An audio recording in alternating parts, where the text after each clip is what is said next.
Okay, start பண்ணுங்க.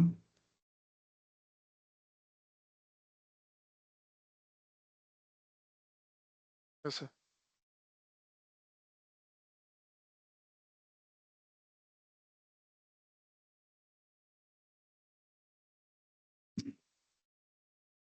Okay, so இன்னைக்கு we going to understand a very important concept, Active Directory. என்ன சொல்ல போனோம்னா MCSல இது ஒரு மாஸ்டர் பீஸ். ஸோ இவர் அண்டர்ஸ்டாண்ட் பண்ணுறதுக்காக தான் இவ்வளோ நாள் நம்ம சில பேசிக்ஸ்லாம் பார்த்துட்டு இருந்தோம். So now we reach our target. Okay,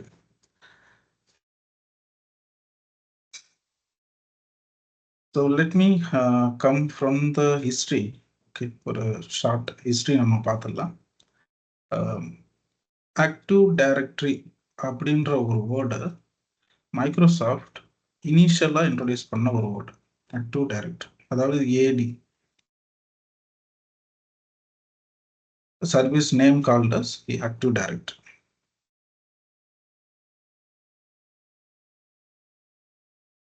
இது எப்போ இன்ட்ரோடியூஸ் பண்ணாரு அப்படின்னா 23க்கு முன்னாடி அப் டு 20,000 NT சர்வர்ஸ் எல்லாமே active directory, service name called as active directory. இப்போ நம்ம யூஸ் பண்ணக்கூடிய சர்வீஸோட நேம் பார்த்தீங்கன்னா active directory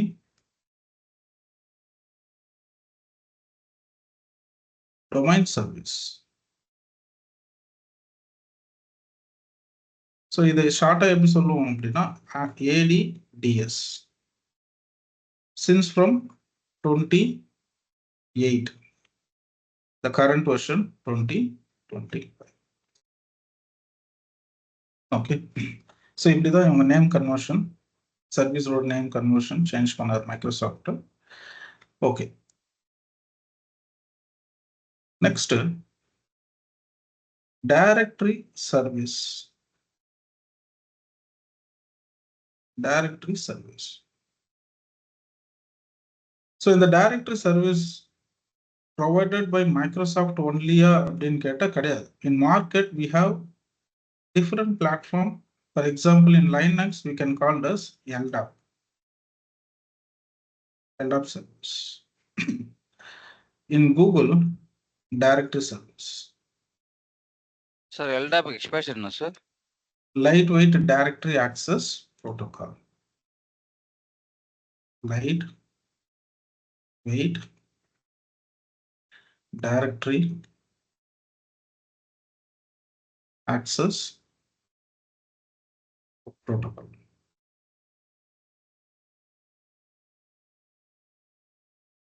So directory service எதுல சொல்றோம் அப்படின்னா கூகுள், இப்போ நம்ம கூகுள்ல ஜிமெயில் அக்கௌண்ட்லாம் கிரியேட் பண்றோம். எல்லாருக்குமே இந்த ஜிமெயில் அக்கௌண்ட் பத்தி நல்லாவே தெரியும். கூகுள் டிரைவ் யூஸ் பண்றோம், கூகுள் போட்டோஸ் யூஸ் பண்றோம். இது எல்லாத்துலயுமே லாகின் பண்றதுக்கு, நம்மளோட ஐடென்டிட்டியை மேனேஜ் பண்றதுக்கு பேக் எண்ட்ல ஒரு டைரக்டரி சர்வீஸ் கம்பல்சரி தேவைப்படும். அப்போ டைரக்டரி சர்வீஸ்ன்றது என்னன்னா, ஒரு யூசருடைய ஐடென்டிட்டியை மேனேஜ் பண்றதுக்காக உருவாக்கப்பட்ட ஒரு சர்வீஸ், ஒரு ஸ்பெஷல் சர்வீஸ். இப்போ இதை நம்ம லைனக்ஸ்ல எல்டாப்னு சொல்றோம், ரைட்? விண்டோஸ்ல நம்ம என்னன்னு கால் பண்ண போறோம் அப்படின்னா ஆக்டிவ் டைரக்டரி டொமைன் சர்வீஸ். ப்ரீவியஸா அதை என்னன்னு சொல்லிட்டு இருந்தாரு, ஆக்டிவ் டைரக்டரின்னு சொல்லிட்டு இருந்தாரு. 28ல இருந்து அதுக்கு நேம் சேஞ்ச் பண்ணிட்டாரு, ஆக்டிவ் டைரக்டரி டொமைன் சர்வீஸ். சரி,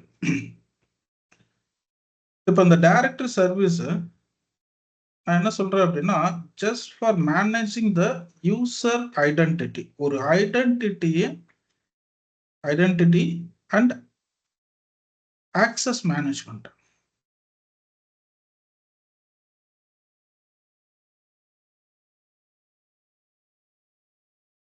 சார், இப்போ ஒரு கீ இருக்கு சார். ஓகே, இது ஒரு கீ. இந்த கீ நான் என்ன சொல்றேன்னா ஐடென்டிட்டி நான் சொல்றேன்.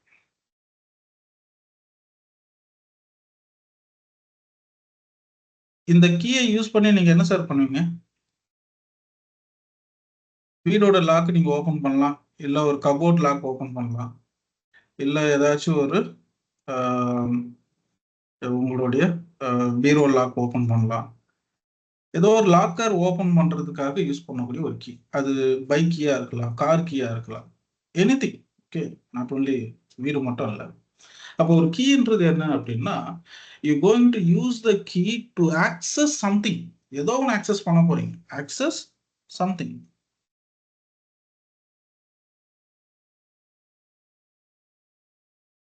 அதை நீங்க யூஸ் பண்ணக்கூடிய கீ, அந்த கீயோடைய லாக்கர், அதை பொறுத்து தான் ஆக்சஸ் என்னவா இருக்க போகுதுன்றது நம்ம டிசைட் பண்ண போறோம். ஒரு பைக்கோட கீ அப்படின்னா, அப்போ நீங்க பைக்கை டிரைவ் பண்ண போறீங்க. So you going to access the bike. அப்போ பைக்கை நீங்க ஆக்சஸ் பண்றீங்க, பைக் ஆக்சஸ். ஒரு காரோட கீ நீங்க யூஸ் பண்றீங்க அப்படின்னா, அப்போ காரை நீங்க ஆக்சஸ் பண்ணுங்க. You going to access something. நான் சொல்றேன்னா, அந்த சம்திங்ன்றது என்ன அப்படின்னா ரிசோர்ஸ். சம்திங்ன்றது you going to use the key to access the resource. பைக்ன்றது ஒரு ரிசோர்ஸ், கார்ன்றது ஒரு ரிசோர்ஸ், மணி லாக்கரா அதுவும் ஒரு ரிசோர்ஸ் தான். லாக்கருக்குள்ள என்ன இருக்கு? ரிசோர்ஸ் தான் இருக்கு. Money is the resource. அப்போ you going to use the key to access a specific resource. ஏதோ ஒரு பர்டிகுலர் ரிசோர்ஸை ஆக்சஸ் பண்றதுக்காக அந்த கீ யூஸ் பண்றீங்க, ரைட்? இப்போ இதே ஒரு கீ வந்து ஒரு பேங்க் லாக்கருடைய கீயா இருக்குன்னு வச்சுக்கோங்க. ஒரு பேங்க் ஓபன் பண்ண கீ, இல்ல ஒரு ஜுவல்லரி ஷாப்போட key.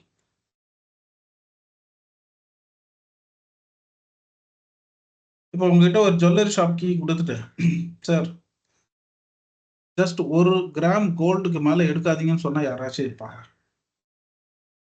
No one have that access limit. யாருக்குமே அந்த ஆக்சஸ் லிமிட் கிடையாது. சொல்லுவாங்க 1 கிராம் கூட எடுத்துட்டு வாங்க போதும் அப்படின்னு சொல்லி கீ கொடுப்பாரு. சரி, ஓகே, இங்க எக்ஸ்ட்ரா இருக்கு, அள்ளி போட்டா ஒன்றும் பிரச்சனை இல்லை அப்படின்னு சொல்லிட்டு நம்ம என்ன பண்றோம், இதோட எக்ஸ்பென்ஸா என்ன இருக்கு? டைமண்ட் இருக்கு. ஓகே, அந்த செக்ஷன் போகும், அங்க போய் நம்ம அள்ளி போட்டுட்டு வரலாம். அப்போ நான் என்ன சொல்ல, என்ன சார்? யாரோ ஜாயின் பண்ண ட்ரை பண்ற ருகேஷ் எனக்கு சார் ஒரு வாட்ஸ்அப்ல ஷேர் பண்ணிருக்காரு. Okay okay okay, I think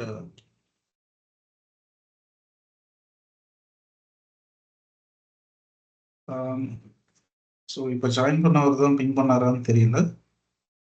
Let me check.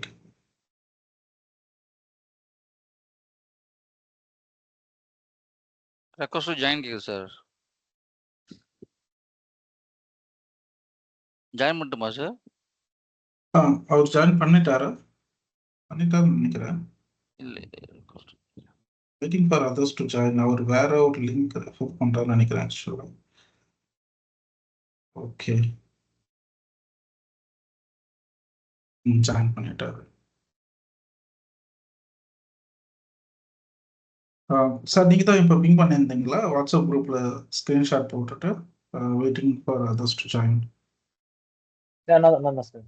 Okay okay, ஒரு சின்ன கன்ஃபியூஷன் ஆயிடுச்சு சார். ஆக்சுவலா மீட்டிங் லிங்க் காப்பி பண்ணும்போது அது வேற ஒரு meeting link, Azure weekend meeting link போயிடுச்சு. அதை நான் ப்ரீவியஸ் லிங்க் ஷேர் பண்ணதுனால அப்படியே காப்பி பண்ணி போட்டுட்டேன். ஸோ தென் கேலண்டர்ல இருந்து காப்பி பண்ணி ஷேர் பண்ற மாதிரி ஆச்சு. ஓகே, ஸோ சின்ன கன்ஃபியூஷன் ஆயிடுச்சு, சாரி. சரி சார், ஸோ இப்போ நம்ம ஒரு சின்ன கோத்ரூ பண்ணிக்கிறேன். 2 பேர் நியூவா ஜாயின் பண்ணீங்க. So today we going to see active directory concept. நான் இன்னும் இதை பற்றி நான் எக்ஸ்பிளைன் பண்ணல, இதை பற்றி நான் எக்ஸ்பிளைன் பண்ணுறேன். அதுக்கு முன்னாடி will try to understand the history about active டைரக்டரின்ற நேம். பார்த்தீங்கன்னா மைக்ரோசாஃப்ட் தே கிவன் டில் 23. 23க்கு முன்னாடி விண்டோஸ் சர்வர் 20,000 இருக்கு, 20K இருக்கு. அண்ட் தென் விண்டோஸ் NT சர்வர்ஸ்லாம் இருக்கு, 23 இருக்கு. அப் டு 23 வரைக்கும் ஆக்டிவ் டைரக்டரி தான் நம்ம கால் பண்ணிட்டு இருந்தோம் இந்த சர்வீஸோட நேம். 28ல இருந்து ஆக்டிவ் டைரக்டரி டொமைன் சர்வீஸா சேஞ்ச் ஆயிடுச்சு. மைக்ரோசாஃப்ட் நேமை சேஞ்ச் பண்ணிட்டாரு. So nowadays we started calling us, in shortly we can use ADDS. Next, for directory service la pathina, not only Microsoft, we have different platform. In Linux we can use we'll be having LDAP, lightweight direct access protocol.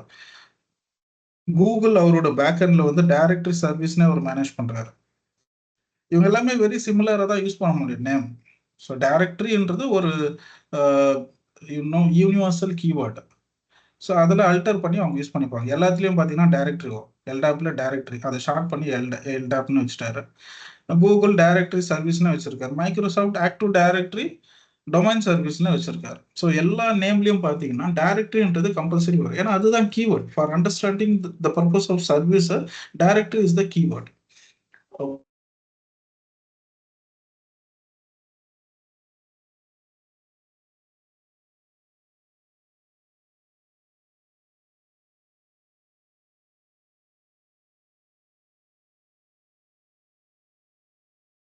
உங்க voice drop ஆயிடுச்சு.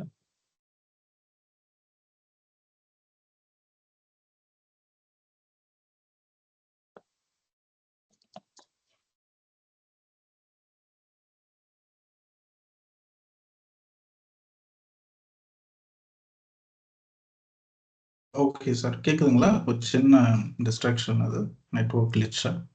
So now it is connected. Okay fine.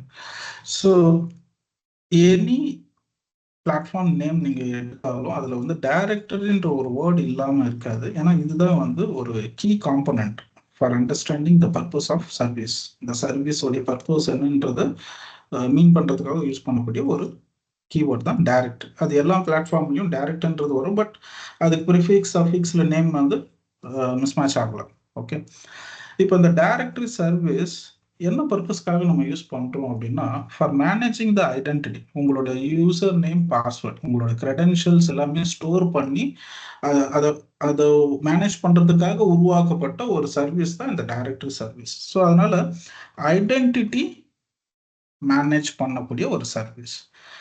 Next access manage பண்ணக்கூடிய service. இப்போ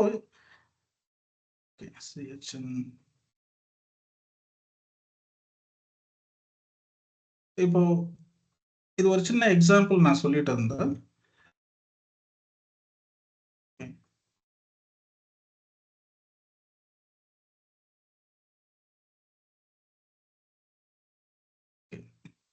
so let's take a key. Okay, ஒரு normal physical key ஒன்று எடுத்துக்கங்க. So அந்த key நீங்கள் use பண்ணி யூ கேன் ஆக்சஸ் சம்திங். ஏதோ ஒன்று ஆக்சஸ் பண்ணுறதுக்காக you are going to use the key.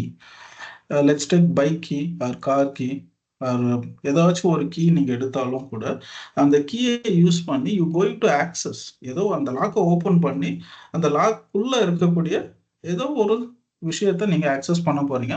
You going to access something. அந்த சம்திங்ன்றதை தான் நான் என்ன சொல்றேன்னா ரிசோர்ஸ் அப்படின்னு நான் சொல்றேன். இப்போ இந்த ரிசோர்ஸ்ன்னு வரும்போது ஒரு சின்ன எக்ஸாம்பிள் எடுத்துக்கிட்டேன். ஜுவல்லரி ஷாப் இருக்கு. அந்த ஜுவல்லரி ஷாப்ல உங்ககிட்ட கீ கொடுத்துட்டு, சார் உங்களுக்கு வேணும்ன்றது மட்டும் எடுங்க, அதுவும் 1 கிராமுக்கு மேல இருக்கக்கூடாதுன்னு நான் சொல்றேன். ஓகே, நம்மளுக்கு ஆசை அதிகமா இருக்கும். ஸோ 1 கிராம், இது 1 கிராமா, ஓகே, இதே 1 கிராம்ல நம்ம டைமண்ட் எக்ஸ்பென்சிவா எடுத்துக்கலாம். ஸோ முடிஞ்ச அளவுக்கு நம்ம பேக்கெட் ஃபில் பண்ணலாம் அப்படின்ற தாட்ல தான் நம்ம என்ன பண்ணுவோம்னா, you going to access multiple resources, not only single resource. நான் சொன்னது என்னன்னா, சார் கோல்டு மட்டும் எடுத்துட்டு வாங்க, ஒரு கோல்டு ஒரே 1 கிராம் அப்படின்னு நான் சொல்றேன். பட் அவர் என்ன பண்ணுவார், உள்ள போனதுக்கு அப்புறம் மனசு மாறிடும். ஓகே, சார் 1 கிராம் கோல்டு எடுத்துட்டு நம்ம ஒரே நாள்ல காலி பண்றோம், இல்லை 1 மந்த் வரைக்கும் வச்சிருப்போம். பட் டைமண்ட் அள்ளி போட்டோம்னா அதுதான் லைஃப் லாங் செட்டில்மெண்ட். ஓகே, நம்மளோட தாட் அப்படிதான் போகும் சடனா. So if there is a key, so that key allows to access multiple resources, and if the administrator or someone or security, someone wants to control the access. நல்லா புரிஞ்சுங்க. ஒரு key இருக்கு, அந்த key கொடுத்தா ஒரு ரிசோர்ஸ் ஆக்சஸ் பண்றீங்கன்னு நான் சொல்றேன். அதே கீயை யூஸ் பண்ணி மல்டிபிள் ரிசோர்ஸ் ஆக்சஸ் பண்ணக்கூடிய பிளேசஸ் கூட இருக்கு. ஒரு சில ஷாப்ஸ் இருக்கு, மல்டிபிள் ரிசோர்சஸ் இருக்கும். இப்போ டெக்ஸ்டைல் போனீங்க அப்படின்னா யூ கேன் சி மல்டிபிள் சைஸ்ல கிளாத்ஸ் இருக்கும், ஷூஸ் இருக்கும். நான் உங்களை ஷூ மட்டும் எடுத்துட்டு வர சொன்னேன், ஆனால் நீங்க என்ன பண்றீங்கன்னா கிளாத்தும் சேர்த்து பச்சை எடுத்துட்டு வரீங்க. அப்போ no one is there to control what resource should be accessed. எந்த ரிசோர்ஸை நீங்க ஆக்சஸ் பண்ணணும்ன்றத ஒருத்தர் கண்ட்ரோல் பண்ணிட்டே இருக்கணும். சார் உங்க பின்னாலேயே வருவார், கீ கொடுத்துருவாரு, உங்க பின்னாலேயே வருவாரு. நீங்க என்ன பண்றீங்க, 1 கிராம் கோல்டா அது மட்டும் தான் எடுக்க சொன்னேன், நீங்க என்ன எக்ஸ்ட்ரா டைமண்ட்ல டச் பண்றீங்க, நோ நாட் அலோட். அப்ப ஸ்ட்ரிக்டா என்ன பண்றாரு, ஒருத்தர் உங்க கூடயே ஃபாலோ பண்ணிட்டே வருவாரு. And he will control you until you get out of the jewelry shop. நீங்க அந்த ஜுவல்லரி ஷாப் விட்டு வெளியே வர வரைக்கும் உங்க பின்னாலே வந்துருவார். This is very important. ஒரு கீ யூஸ் பண்ணிட்டு நீங்க ரிசோர்ஸ் ஆக்சஸ் பண்ணா மட்டும்.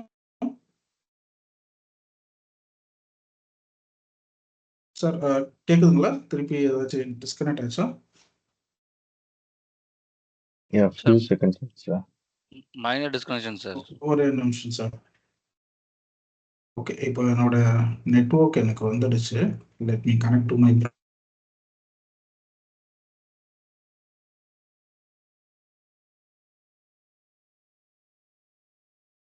ஓகே சார், இங்கே கொஞ்சம் மழை பெஞ்சிட்டு இருக்கனால சடனாக நெட்வொர்க் டிஸ்ட்ராக்ட் ஆகிடுச்சு. Okay sir. So we have to understand something about directory service. Directory service-னா என்ன அப்படின்றது ரொம்ப கிளியரா அண்டர்ஸ்டாண்ட் பண்ணும். Directory service will provide the identity. உங்களுக்கு யூசர் நேம், பாஸ்வேர்ட், கிரெடென்ஷியல்ல கொடுப்பாரு. அந்த கிரெடென்ஷியல் யூஸ் பண்ணிட்டு you going to access something, ஏதோ ஒரு ரிசோர்ஸை ஆக்சஸ் பண்ண போறீங்க. ஆனா அது ஒரு ரிசோர்ஸா இருக்கலாம், இல்ல மல்டிபிள் ரிசோர்ஸா இருக்கலாம். Depends on the location. அது ஜுவல்லரி ஷாப் மாதிரி இருந்ததுன்னா நம்மளோட மனசு மாறிட்டோம். we going to access multiple resources.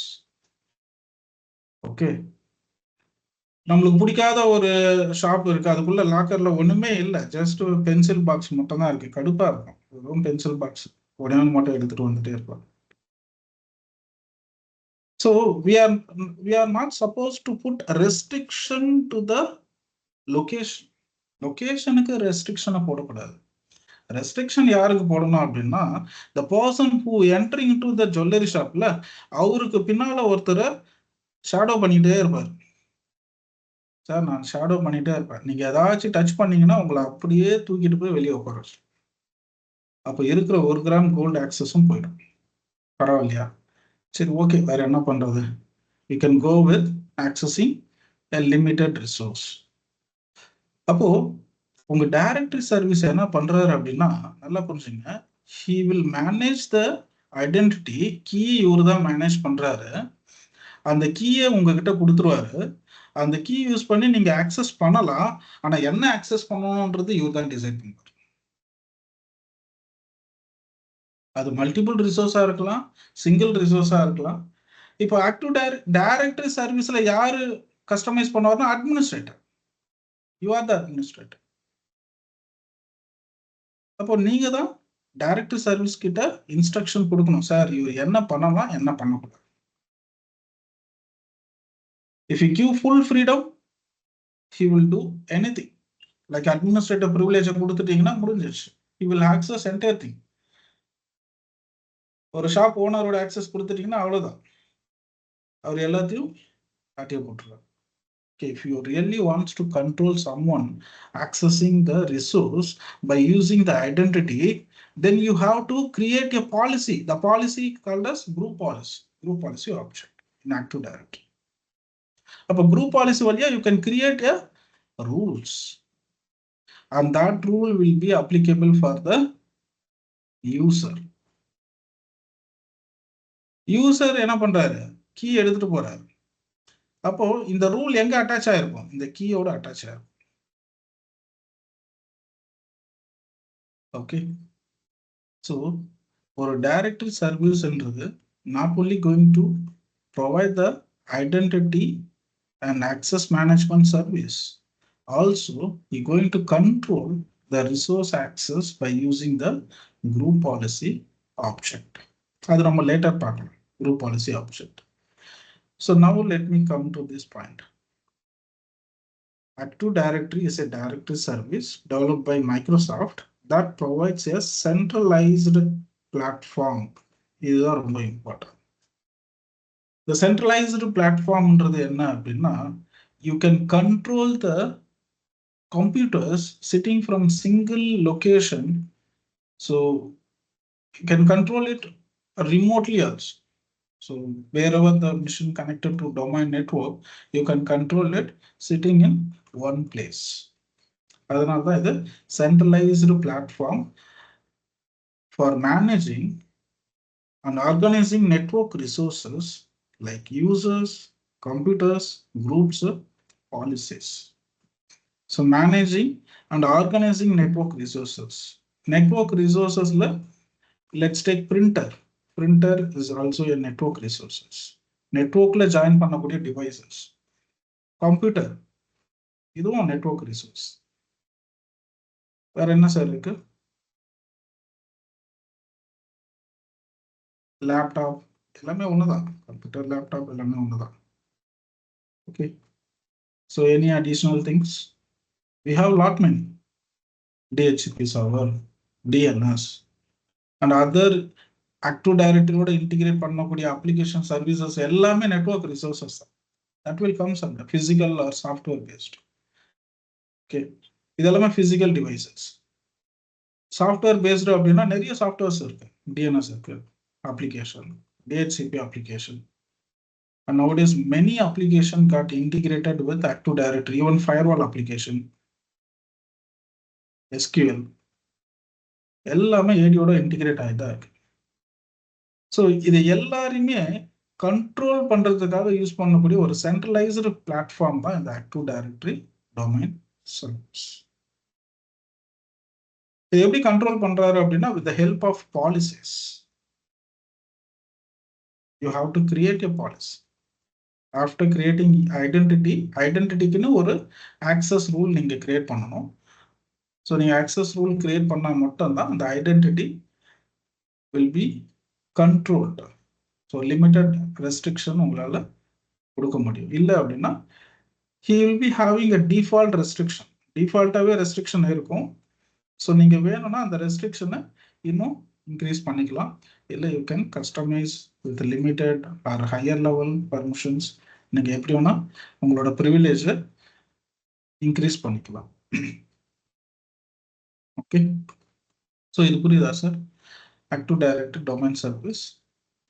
இப்போ before active directory domain service, active directory ஒரு கான்செப்ட் வரதுக்கு முன்னாடி நம்ம என்ன பண்ணிட்டு இருந்தோம்? ஓகே. அப்போ ரெண்டு விதமான கம்ப்யூட்டர் மாடல் இருக்கு. Okay. So we have two different computer model.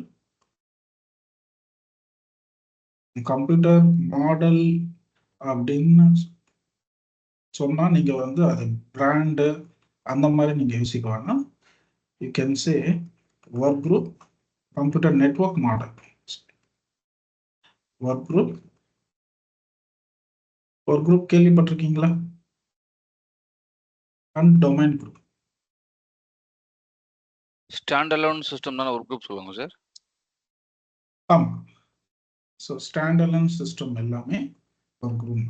Stand alone அப்படின்னா ஒரு கம்ப்யூட்டர்ல ஒரு ஆப்ரேட்டிங் சிஸ்டம் நீங்க இன்ஸ்டால் பண்ணிட்டு before joining to domain network எல்லாமே ஒர்க் குரூப்ல தான் இருக்கும்.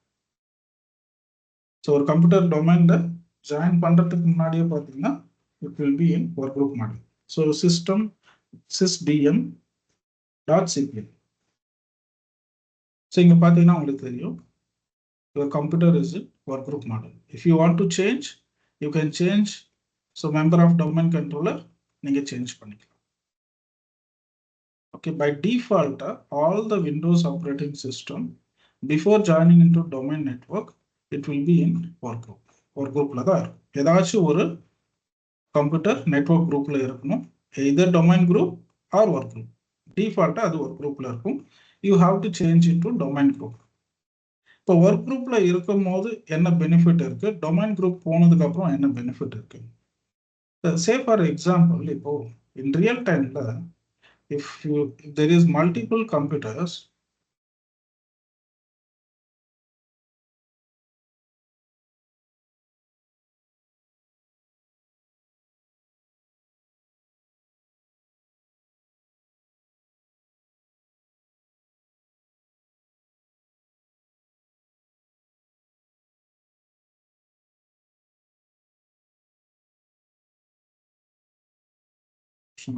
specific logo ஒன்று எடுத்துக்கிறேன்.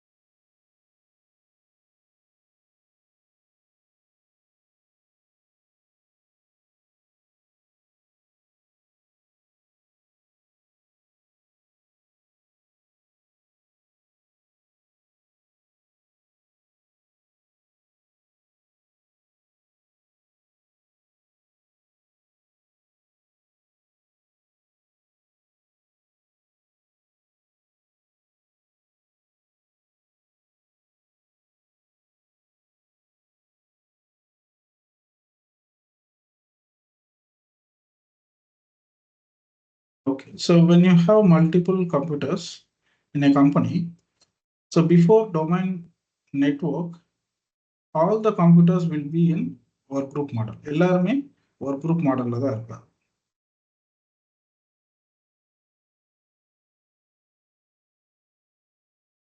இப்போ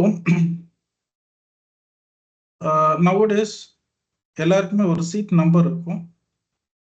சீட் நம்பர் 1, 2, 3, 4, 5, 6, 7, 8 இந்த மாதிரி ஒரு சீரீஸ்ல இருக்கும். ரியல் டைம்ல அது வேற மாதிரி இருக்கும். இது மாதிரி ஒரு நம்பர்ஸ் இருக்கும். இதுல flexibly the people can sit in a mission. He might be sitting in a mission one day. இவர் என்ன பண்றாரு, ஒரு விஜய்னு ஒருத்தர் இருக்காரு. அவர் என்ன பண்றாருன்னா சிஸ்டம் 1ல லாகின் பண்றாரு. நெக்ஸ்ட் டே சிஸ்டம் 1ல ஆல்ரெடி இன்னொருத்தர் இருக்கிறதுனால சிஸ்டம் 2ல போய் லாகின் பண்ணணும்னு பாக்குறாரு. தென் system 3, then system 4. So flexibly he wants to log in all the mission or whatever the mission is available. எல்லா மிஷினையும் லாகின் பண்ணணும்னு விருப்பம் இல்லை. எந்த மிஷின் அவைலபிளா இருக்கோ அதில் போய் அவர் உட்காந்துக்கணும். ஓப்பன் ஓடிசி எல்லாம் கேள்விப்பட்டிருக்கீங்களா? அதுலலாம் பெஞ்சில் எல்லாம் நீங்க இருந்தீங்க அப்படின்னா, or even the certain projects without a dedicated ODC, certain project எல்லாம் பார்த்தீங்கன்னா ஓப்பன் ஓடிசி மாதிரி இருக்கும். அதில் ஒரு 50 கம்ப்யூட்டர்ஸ் இருக்கும். எந்த கம்ப்யூட்டர் ஃப்ரீயா இருக்கோ அந்த கம்ப்யூட்டர்ல நீங்க லாகின் பண்ணிக்கலாம். Now in work group modelல if you need this flexibility, இந்த மாதிரி ஒரு flexibility வேறனா, this is very critical to implement in real time. Because work group modelல என்ன பிரச்சனை அப்படின்னா, விஜய் அவரோட யூசர் நேம் பாஸ்வேர்ட் சிஸ்டம் 1ல கிரியேட் ஆயிருக்கும், மேனுவலா கிரியேட் பண்ணோம். ஸோ அவர் சிஸ்டம் 1ல லாகின் பண்றாரு. he was continuing to access the resources. Next day அவர் சிஸ்டம் 2ல லாகின் பண்ணோம்னா again you have to create Vijay user in system 2. அப்போ அவர் எந்த மிஷின்ல லாகின் பண்றாரோ அந்த மிஷின்ல யூசர் அக்கௌண்ட் நீங்க கிரியேட் பண்ணணும். பிகாஸ் யுவர் ஐடென்டிட்டி, உங்களுடைய identity managed by local system, local machine. Local மிஷின்ல சாம் ஃபைல்னு சொல்லுவாங்க, செக்யூரிட்டி அக்கௌண்ட்ஸ் மேனேஜர். இந்த சாம் ஃபைலுக்குள்ள தான் உங்களோட ஐடென்டிட்டி எல்லாமே இருக்கும். இது எங்க சார் இருக்கும் அப்படின்னா, உங்களுடைய சி டிரைவ் போனீங்கன்னா சிஸ்டம் 32. சிஸ்டம் 32 தான் எல்லாமே இருக்கு. சிஸ்டம் 32.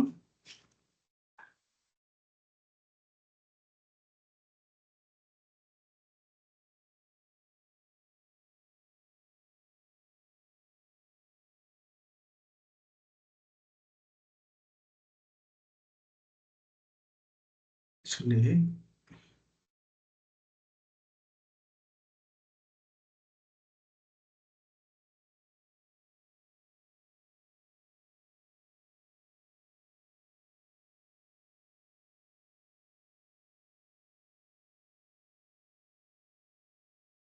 சார் சிஸ்டம் 32ல கான்ஃபிக்னு ஒரு ஃபோல்டர் இருக்கும் சார், அதுக்குள்ள இருக்கும் சார்.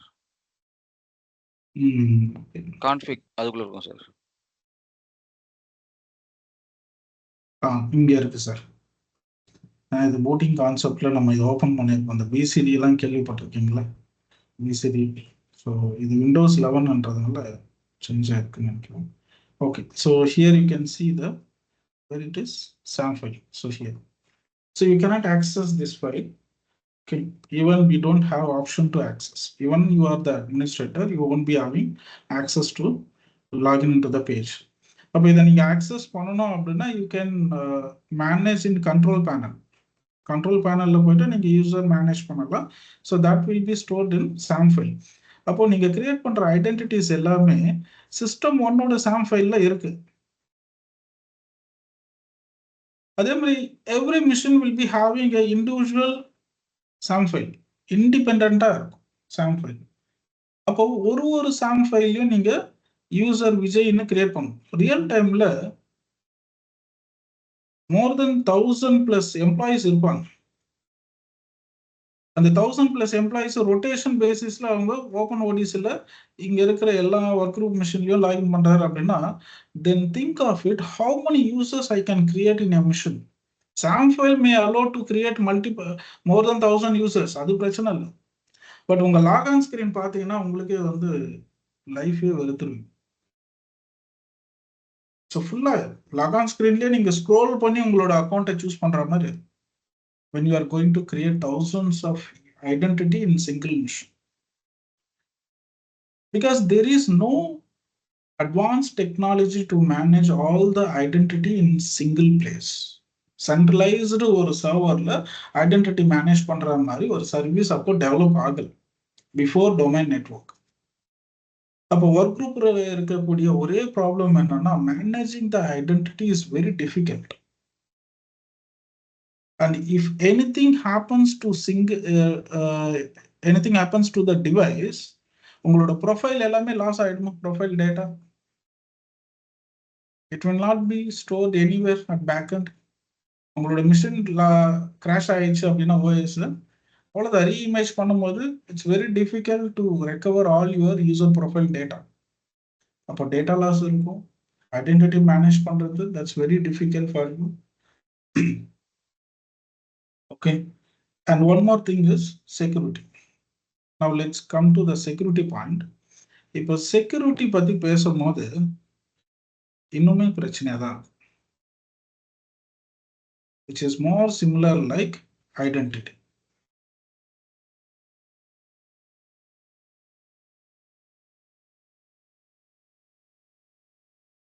ஐடென்டிட்டியில நம்ம என்ன பண்றோம்னா, ஒரு கம்ப்யூட்டர்லயும் we are creating a users manually. அப்போ விஜய்னு ஒருத்தர் இருக்காரு அப்படின்னா விஜய்ன்ற நேம்ல you are creating it in all the devices if Vijay wants to log in all the machine. Next, security னு வரும்போது we have the security local machine control பண்றதுக்காகவே உருவாக்கப்பட்ட security தான் லோக்கல் செக்யூரிட்டி பாலிசி அப்படின்னு சொல்லுவாங்க. அப்படின்னா இதுலயே வந்து உங்களுக்கு GPO இருக்கு, group policy editor. Group policy editor. So local security policy உங்களுக்கு வேணும்னா you can search over here. Think it's a Windows PC, right? Windows client இது. So you can go to the run gpedit.msc.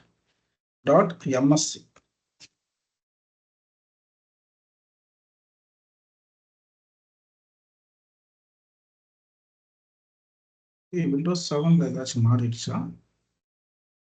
Let me go to the server. In server, you can go to the Windows administrative tools.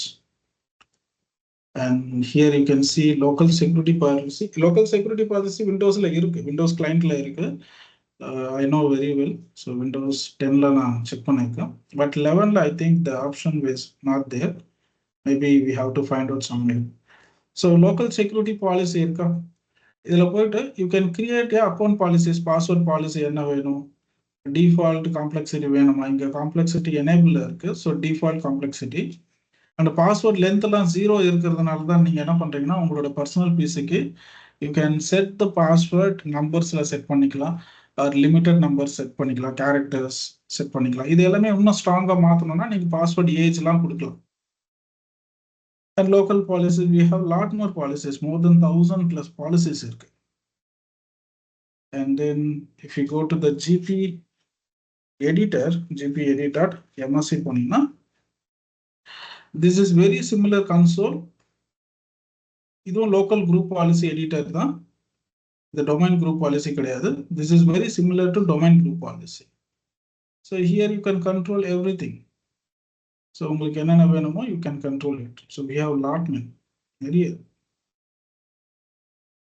So Windows update control பண்ணுறது, Windows installer control பண்ணுறது, and there is something where you can control settings. Here you can see lot many. இதில் வந்து I will show one interesting one, like hide these specified drives in your computer. இதில் போயிட்டு நீங்கள் you can enable and say what are the drives should not be visible for the user. The user login பண்ணா அவருக்கு drives விசிபிளா இருக்க வேணாம் அப்படின்னா restrict all drives அப்படின்னா அவருடைய கம்ப்யூட்டர்ல எல்லா டிரைவ்ஸும் முடிஞ்சிடும். ஸோ எல்லாமே வந்து ஹைட் ஆகிடும். So if I say apply, okay, then I'm going to my computer. See, there is no C drives, D drive, எதுவுமே கிடையாது. So this is how you can control the work group model machine. But the only headache is the security is available for mission level. Appo each and every mission you have to enable the security manually.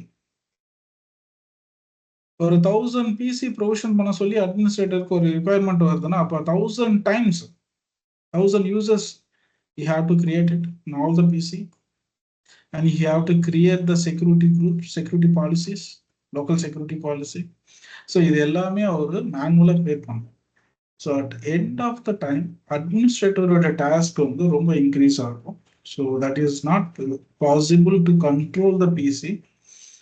So அப்போ ஒரு work group மாடல்ல எவ்வளோ number of PC நம்ம use பண்ணலாம் அப்படின்னா மினிமலாக Microsoft recommend பண்றது, sir 50 PC இருக்குனாலே நீங்க டொமைன் நெட்வொர்க் போயிடலாம், அது பெட்டர்.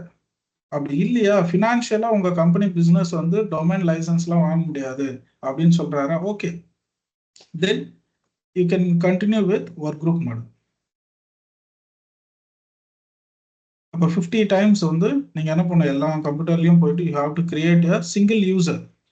அப்போ 50 users இருக்குன்னா each and every computer you have to create 50 users. அப்போ 50 into 50, ஸோ 2500 யூசர் நீங்க கிரியேட். டோட்டலா எல்லா மிஷின்லையும் you have to create up to the limit 2500 users. அப்போ 2500 users கிரியேட் பண்றீங்கன்னா 50 times நீங்க செக்யூரிட்டி பாலிசி கிரியேட் பண்ணணும், because you have 50 PC. So this is very difficult for the administrator when the company is having more than 1000 or 10,000 PCs. ரொம்ப difficult. Okay, so to avoid this we are using a domain group, so where everything is going to be managed in a centralized place. Identity அது ஒரு single சர்வர்ல create பண்ணிக்கலாம். Security பாலிசியா அதையும் நம்ம create பண்ணிக்கலாம். So identity and security policies can be created in Active Directory domain service, and this domain will control all the clients. So you எப்படி control பண்ண போறாரு, how can we install the Active Directory domain service, how can we make the computer joining to domain network, ஒரு domain network உள்ள எப்படி join பண்றது work குரூப்ல இருந்து.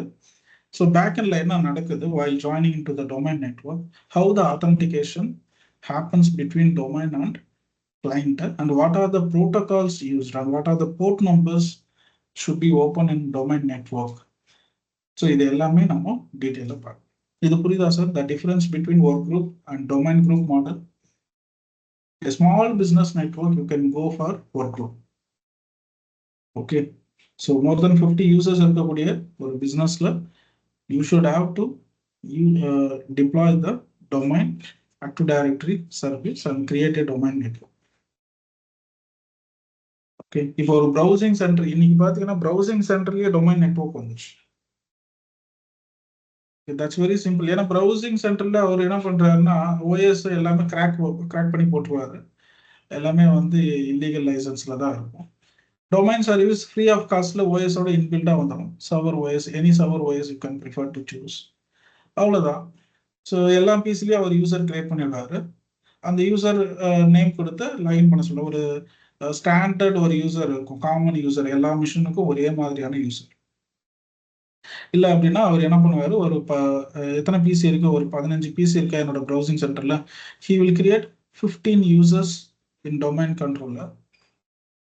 அது யார் யாரெல்லாம் வராரோ, எந்த பிசி அவைலபிளா இருக்கோ அந்த பிசியில என்ன யூசர் லாகின் பண்ணணுன்றத ஒரு இன்வென்ட்ரியில எக்ஸல் ஷீட்ல வச்சிருப்பாரு. சார் இந்த யூசர் நேம் பாஸ்வேர்ட் யூஸ் பண்ணிக்க, then you can use it. Okay, if the browsing center is managed very perfect manner, then every day the password will be resetted. இல்ல அப்படின்னா அவரு so he will continue with the same password. அதனால ஏதாச்சும் breach இருக்குமா, கிடையாது. Okay, so ஒரு browsing சென்டர்லாம் பார்த்தீங்கன்னா இன்னைக்கு லெவலில் எல்லாருமே வந்து டொமைன் நெட்வொர்க் யூஸ் பண்ணுறாங்க. ஸோ அதனால வந்து ஒரு பிஸ்னஸ் நீங்கள் போகும்போது, even you going to create a new business or your colleagues going to create a new business without active directory domain controller, that is not very possible for future expansion. உங்கள் business ஃபியூச்சரில் expand ஆகுது அப்படின்னாலும், in different பிளேஸில் expand ஆகுதுனாலும், domain controller இருந்ததுன்னா it's very flexible to manage the identity sitting in single place. ஒரே இடத்துல இருந்து you can manage the identity and give the security also. Okay, புரியுதா சார்? ஸோ இது வரைக்கும் ஏதாச்சும் கொஸ்டின்ஸ் இருக்கா சார்? Yes, sir. சார் ஆட்டிடியூடுக்கு தனியாக லைசன்ஸ் வாங்கணுமா சார்? ஓகே, இது நல்ல கொஸ்டின். இது ஆக்டிவ் டைரக்டரி ஓஎஸோட இன்பில்டா வரக்கூடிய ஒரு சர்வீஸ். நீங்க விண்டோஸ் ஓஎஸ் இருக்குல்ல, உங்களோட Windows server OS, any server OS, அதுக்கு மட்டும் நீங்க லைசன்ஸ் வாங்கினா போதும். அதான் கூட உங்களுக்கு active directory service free of காஸ்ட்ல வந்து. ஓகே, பட் நீங்க இந்த ஆக்டிவ் டைரக்டரி ஆன் பிரிமிஸ்ல இருக்கு, இதை வந்து கிளவுடுக்கு இன்டிகிரேட் பண்ண போறீங்க, கிளவுட்ல அஷூர் என்ட்ரா ஐடியோட நீங்க இன்டிகிரேட் பண்ண போறீங்க அப்படின்னா, அப்ப என்ட்ரா ஐடிக்கு ஒரு லைசன்ஸ் இருக்கு, PL1 PL2 ஒரு லைசன்ஸ் இருக்கு. அதுல PL1 லைசன்ஸே ஓகே, கவர்னன்ஸ் லைசன்ஸ் இருக்கு, pay as you go model இருக்கு, ஃப்ரீ லைசன்ஸும் இருக்கு, ட்ரையல் பீரியட். இதுல PL1ன்றது வெரி ஃபேமஸ். இதுதான் most of the even large business ஆர்கனைசேஷனும் இது அதிகமாக யூஸ் பண்றோம், which is very convenient for integrating on-premise as well as Azure Entra ID. இந்த லைசன்ஸ் இருந்தது. ஆன்-premise-க்கு நீங்க லைசன்ஸ் வாங்கணும் அவசியம் இல்லை, ஜஸ்ட் OS லைசன்ஸ் இருந்தாலே போதும். அடிஷனல் சப்போர்ட் வேணும்னா மட்டும் தான் மைக்ரோசாஃப்ட் கிட்ட நீங்க லைசன்ஸ் வாங்கணும். If I need any special support from Microsoft for Active Directory topology design பண்றதுக்கு எனக்கு சப்போர்ட் வேணும், இன்ஃப்ராஸ்ட்ரக்சர் நான் நியூவா கிரியேட் பண்ண போறேன் அப்படின்னா, so then at that time Microsoft will suggest, okay sir, you need additional support. உங்களுக்கு அதுக்குன்னு ஸ்பெஷல் லைசன்ஸ் இருக்கு, if you purchase it we will provide the support for you. அப்போ OS level சர்வீஸ் சப்போர்ட் பண்ணுவாரு, but ஒரு architecture design பண்றதுக்குலாம் Microsoft support பண்ண மாட்டாங்க. So அதுக்கு நீங்க வந்து ஆக்டிவ் டைரக்டரி மாடல் லைசன்ஸ் இருக்கு, அது மைக்ரோசாஃப்டோட நீங்க so when you having a discussion they will suggest. So இப்போ கரண்டாக ஒரு என்ன லைசன்ஸ், ஏன்னா இன்னைக்கு எல்லாருமே என்ட்ரா ஐடிக்கு போனதுனால யாருமே வந்து ஆக்டிவ் டைரக்டரிக்குன்னு லைசன்ஸ் வாங்கி அங்கே யூசர்ஸ் மேனேஜ் இன்ஃப்ராஸ்ட்ரக்சர் டெவலப் பண்றதே இல்லை. ஆக்டிவ் டைரக்டரி இருக்கும், but just managing for users ஆகும், அவ்வளோதான். இது இன்ஃப்ராஸ்ட்ரக்சர்லாம் டெவலப் பண்ண மாட்டாங்க. யாருமே ஆன் ப்ரூமஸ்ல ஆக்டிவ் டைரக்டரி இன்ஃப்ராஸ்ட்ரக்சர் பெருசா கிடையாது, எல்லாருமே என்ட்ரா ஐடிக்கு மூவ் ஆயிட்டாரு. ஈவன் ஆன் ப்ரூமஸ்ல ஆக்டிவ் டைரக்டரி இருந்தாலும் கூட, but the infrastructure will not be very effective. Okay, so எல்லாருமே என்ட்ரா ஐடி அப்ளிகேஷன்ஸ் தான் அதிகமாக யூஸ் பண்ணுறாங்க, இன்டிகிரேட்டட் அப்ளிகேஷன்ஸ் எல்லாமே கிளவுட் பேஸ்டு தான் வந்துடுச்சு. ஸோ அதனால என்ட்ரா ஐடியில் மட்டும் தான் லைசன்ஸ் வாங்கும், ஆன் ப்ரீமஸ்க்கு லைசன்ஸ் தேவைப்படாது.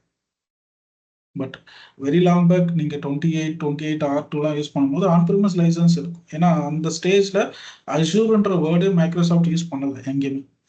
ஸோ 2011க்கு அப்புறமா தான் மைக்ரோசாஃப்ட் இந்த அஷூர் பற்றி பேச ஆரம்பிச்சாரு. ஸோ இப்போ என்ட்ரு ஐடி இப்போ எஃபெக்டிவாக யூஸ் பண்ணுறதுனால நீங்கள் லைசன்ஸ் பர்ச்சேஸ் பண்ணணும் அப்படின்னா ஆக்டிவ் டைரக்டரிக்கு ஆன் ப்ரிமஸ் லைசன்ஸ் பர்ச்சேஸ் பண்ணாதீங்க. That is not at all going to be used. Entra ஐடிக்கு மட்டும் நீங்கள் லைசன்ஸ் வாங்க. ஓகே சார் இப்போ ஆன் ப்ரிமிசஸ்ல வந்துட்டு ஏடி ஒர்க்கா இப்போ யாரும் ஒர்க் பண்றது இல்லை ஃபுல்லாக க்ளவுடில் வச்சு. சார் ஆக்சுவலாக ஒரு நிமிஷம்.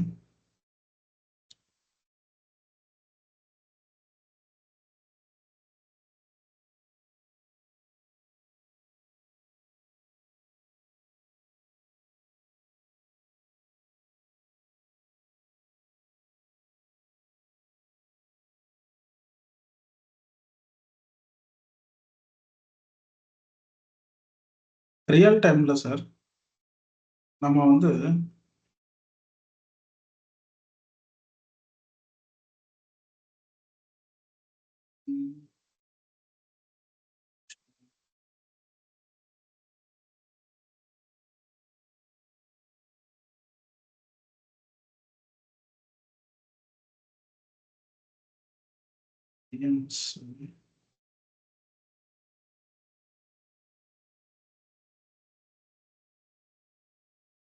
somewhere I have stored Office 365.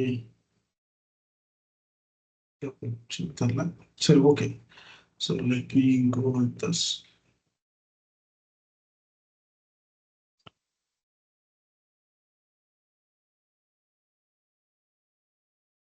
We have nearly 3 different architecture. Real time la 3 விதமான architecture இருக்கு. அதில் நான் சிம்பிளாக சொல்கிறேன். மேபி லேட்டர் கிளாஸஸில் நம்மளுக்கு இந்த ஏடி கனெக்ட் ஆப்ஷன்ஸ்லாம் இருக்குது. ஸோ அதில் நான் உங்களுக்கு டீட்டெயிலாக எக்ஸ்பிளைன் பண்ணுறேன். ஹைப்ரிட் ஆர்கிடெக்சர் 2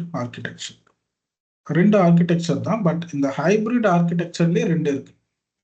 ஹைப்ரிட் ஆர்கிடெக்சர் இருக்கு, கிளவுட் ஆர்கிடெக்சர்.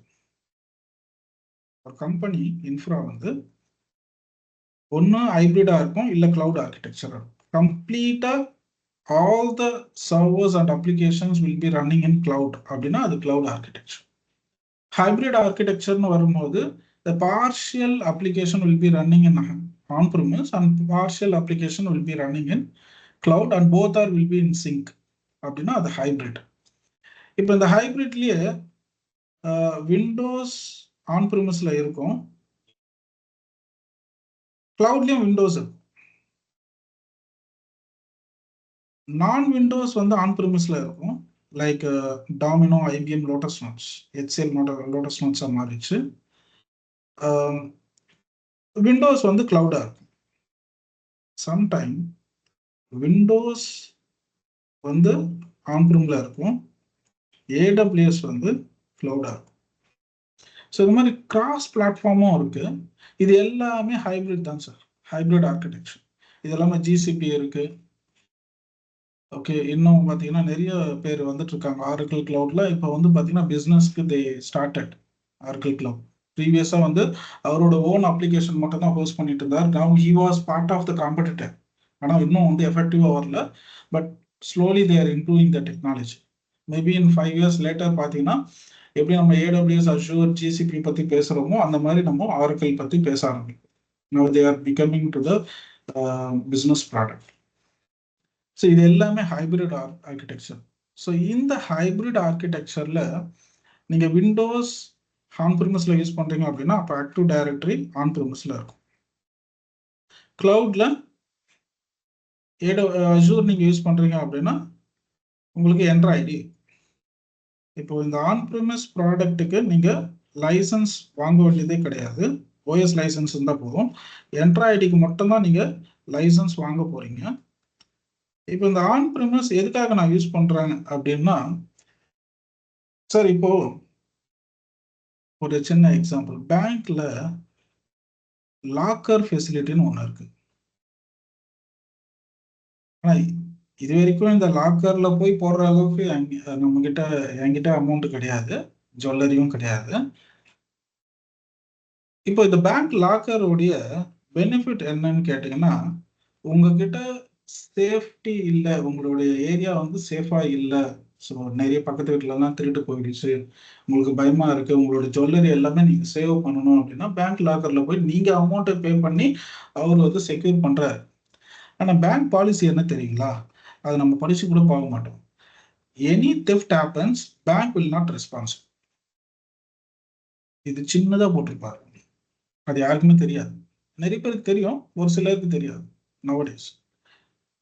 ஆனா திருட்டு நடக்காது. இன்னொன்னு என்ன சொல்லுவாருன்னா, பாஸ்ட் since from 1960ல ஆரம்பிச்சாரா, since from 1960 there is no single theft happens, அதையும் போட்டிருக்காரு பாசிட்டிவ். அப்ப நடக்கலாம், நடக்கிறதுக்கு வாய்ப்பு இருக்கலாம், இருந்தா நான் சேஃப். ஆனா நடக்காதுன்றதுக்கும் நான் அக்ரிமெண்ட் கொடுக்குறேன், இது வரைக்கும் நடந்தது இல்லை அப்படின்னு. ஓகே, ஸோ அப்போ நம்ம என்ன பண்றோம் அப்படின்னா, இந்த இடத்துல பேங்க் லாக்கர்ல கொஞ்சமா எப்பவுமே நம்ம என்ன பண்ணுவோம், ஜுவல்லரிஸ் எல்லாமே வச்சுக்கோம். இன்னும் கொஞ்சம் ரொம்ப ப்ரீஷியஸா இருக்கக்கூடிய ஜுவல்லரி எல்லாமே நம்ம ஒன்று பேங்க் லாக்கர்ல பிளேஸ் பண்ணிடுவோம், நான் ப்ரீஷியஸா இருக்கிறது எல்லாமே நம்ம வீட்டில் வச்சுக்கோம். ஓகே, ஸோ சிமிலர்லி நான் ப்ரிமஸ்ன்றது, when the company they feel their application is very sensitive and very critical, they should not trust the cloud environment. Even the cloud, they are agreeing with 100% availability, they are agreeing with 99% security. 100% போட மாட்டார் அவர், 99.9999% போடுவார். இந்த 0.0001ன்றது என்னன்னா அவரோட சேஃப்டிக்காக, disaster நடக்கும் sir, அப்போ கண்டிப்பாக டவுன் டைம் இருக்கும் அப்படின்றதுக்காக, ஜஸ்டிஃபை பண்ணுறதுக்காக in their agreement it will be very clear. அப்போ which are the application critical and sensitive, the company they will not trust, you keep it in cloud, because கிளவுட்ன்றது the third party vendor, they are managing it. Sir இப்போ ஒரு example சொல்றேன், Alibaba cloud இருக்கு, NASA இருக்காரு, US company, இது China company, சைனாவுடைய cloud service. NASA அவருடைய data எல்லாத்தையுமே அலிபாபால ஹோஸ்ட் பண்றாரா? இது கண்ட்ரி லெவல்ல த்ரெட்னிங் ஆகும். அப்போ நாசா யூஸ் பண்ணக்கூடிய அப்ளிகேஷன் டேட்டா, ப்ராஜெக்ட் டேட்டா எல்லாமே, ரிசர்ச் டேட்டா எல்லாமே பார்த்தீங்கன்னா very sensitive and very confidential, it should not be leak. ஆனால் அலிபாபா இவர் என்ன சொல்றாரு அப்படின்னா, sir security I providing 99.9%. But இது எங்க இருக்கு, எந்த கண்ட்ரில இருக்கு, அந்த கண்ட்ரிக்கும் எனக்கும் செட்டே ஆகாது. So these are the case where we going to analyze whether we going to keep all your company data in cloud, or you going to save some critical and sensitive data in on-premise, and which are the data is not going to be very sensitive and very critical. எல்லாமே critical தான் கம்பெனியை பொறுத்த வரைக்கும், email எல்லாமே critical applications தான். But இருந்தாலும் they segregate the application data into sensitive and non-sensitive. So எதெல்லாம் வந்து சேஃபாக இருக்கும் ஆன் ப்ரிமிஸ்ல வச்சா ரொம்ப சேஃபாக இருக்கும் அப்படின்னா, so they use to keep it in on premise. So எதெல்லாம் வந்து கிளவுட்ல பிளேஸ் பண்ணால் which will be more safer, so அதை மட்டும் தான் ஹோஸ்ட் பண்ணுவாங்க. இன்னைக்குமே இந்த கம்பெனி வந்து நிறைய கம்பெனிஸ் இன்னுமே இந்த மைண்ட் செட்டுக்கு வரல, கிளவுட்ல எல்லாத்தையுமே நம்ம ஹோஸ்ட் பண்ணலாம், இட் வில் பி மோர் செக்யூர்ன்ற மைண்ட் செட்டுக்கு யாருமே வரல. இன்னைக்குமே நம்ம இந்த ஆன் ப்ரிமிஸ் ப்ராடக்டை யூஸ் பண்ணிட்டு தான் இருக்கும். ஆன் ப்ரிமிஸ்ல சர்டன் அப்ளிகேஷன்ஸ் இருக்கு, கிரிட்டிக்கல் அப்ளிகேஷன்ஸ் எல்லாமே, அது எல்லாமே இன்னைக்கும் integrate. Even after 50 years also on ப்ரிமிஸ்ல கண்டிப்பா வந்து certain applications will be running. Okay, எல்லாமே கம்ப்ளீட்டா கிளவுடுக்கு போகாது. இ காமர்ஸ் வெப்சைட்லாம் பார்த்தீங்கன்னா கிளவுடுக்கு போறதுக்கு ஒரு யூஸ் இருக்கு. இன்னைக்கும் ஒரு சில இ காமர்ஸ் வெப்சைட்ல ஆன் ப்ரிமிஸ்லயும் அவரோட சர்வர்ஸ்லாம் வச்சிருக்காரு. Flipkart, Amazon, they completely moved to cloud. There is no single server running in on-premise. Even Netflix, video streaming websites எல்லாம் பார்த்தீங்கன்னா இன்னைக்கு எல்லாமே வந்து கிளவுட்ல தான் ரன் ஆயிட்டு இருக்கு, எதுவுமே ஆன் ப்ரிமிஸ்ல இல்லை. ஓகே, அதெல்லாமே வந்து பப்ளிக் டேட்டாஸ். ஓகே, சொல்லுங்க சார். வெப்சைட் மட்டும் மூவ் பண்ணுவாங்க, ஐடென்டிட்டி ஆக்டிவ் டைரக்டரி வந்து ஃபுல் அண்ட் ஃபுல் வந்து அதுல ஹோஸ்ட் பண்ணிப்பாங்க கிளவுட்ல. புரியல, வெப்சைட் மட்டும் இல்ல இப்போ அதாவது வெப்சைட் மாடல் மட்டும் கிளவுட்ல 100% ஹோஸ்ட் பண்ணிப்பாங்க இல்ல இந்த ஆக்டிவ் டைரக்டரி. ஆமா சார். இப்போ ஆக்டிவ் டைரக்டரி என்ன ப்ராப்ளம் அப்படின்னா, இன்கேஸ் என்ட்ரு ஐடி காம்ப்ரமைஸ் ஆயிடுச்சு அப்படின்னா, ஏன்னா இது கிளவுட்ல இருக்கு, காம்ப்ரமைஸ் ஆயிடுச்சுன்னா எல்லா ஐடென்டிட்டியுமே வந்து டெலீட் ஆகிடும். டெலீட் பண்ணுறதுக்கு சான்சஸ் இருக்கு. இப்போ ஒரு ஹேக்கர் உங்களோட கிளவுட் அப்ளிகேஷனுக்குள்ள இருக்கக்கூடிய இந்த என்ட்ரு ஐடியை அவர் காம்ப்ரமைஸ் பண்ணிட்டார் அப்படின்னா, he might leads to delete anything. அப்போ இது ஆன் ப்ரிமிஸ்ல இருந்து சிங்க் ஆகுது, என்ட்ரு ஐடியில எதுவுமே புதுசா உங்களால கிரியேட் பண்ண முடியாது, எடிட் பண்ண முடியாது அப்படின்ற ஒரு ரெஸ்ட்ரிக்ஷனோட நீங்க ஆன் ப்ரிமிஸ் சிங்க் நீங்க எனேபிள் பண்ணீங்கன்னா, அப்போ your data will be very safe, your identity will be very safe always.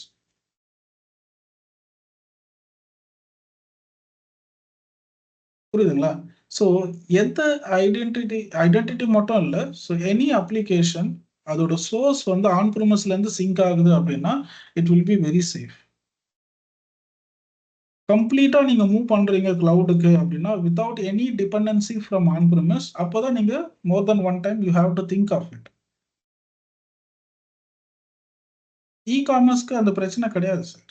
E commerce website அவர் ப்ராடக்டை அவர் சேல் பண்ண போறாரு. அதே மாதிரி video streaming website Netflix, Amazon prime இவங்க எல்லாமே பிரச்சனை கிடையாது. ஏன்னா அவங்க எல்லாமே வந்து ஒரு பப்ளிக் வீடியோஸ் தான், பிஸ்னஸ் வீடியோஸ், அது எல்லாமே மூவிஸ் தான் அவங்க பர்ச்சேஸ் பண்ணி அது சேல் பண்ண போறாங்க, அவ்வளோ.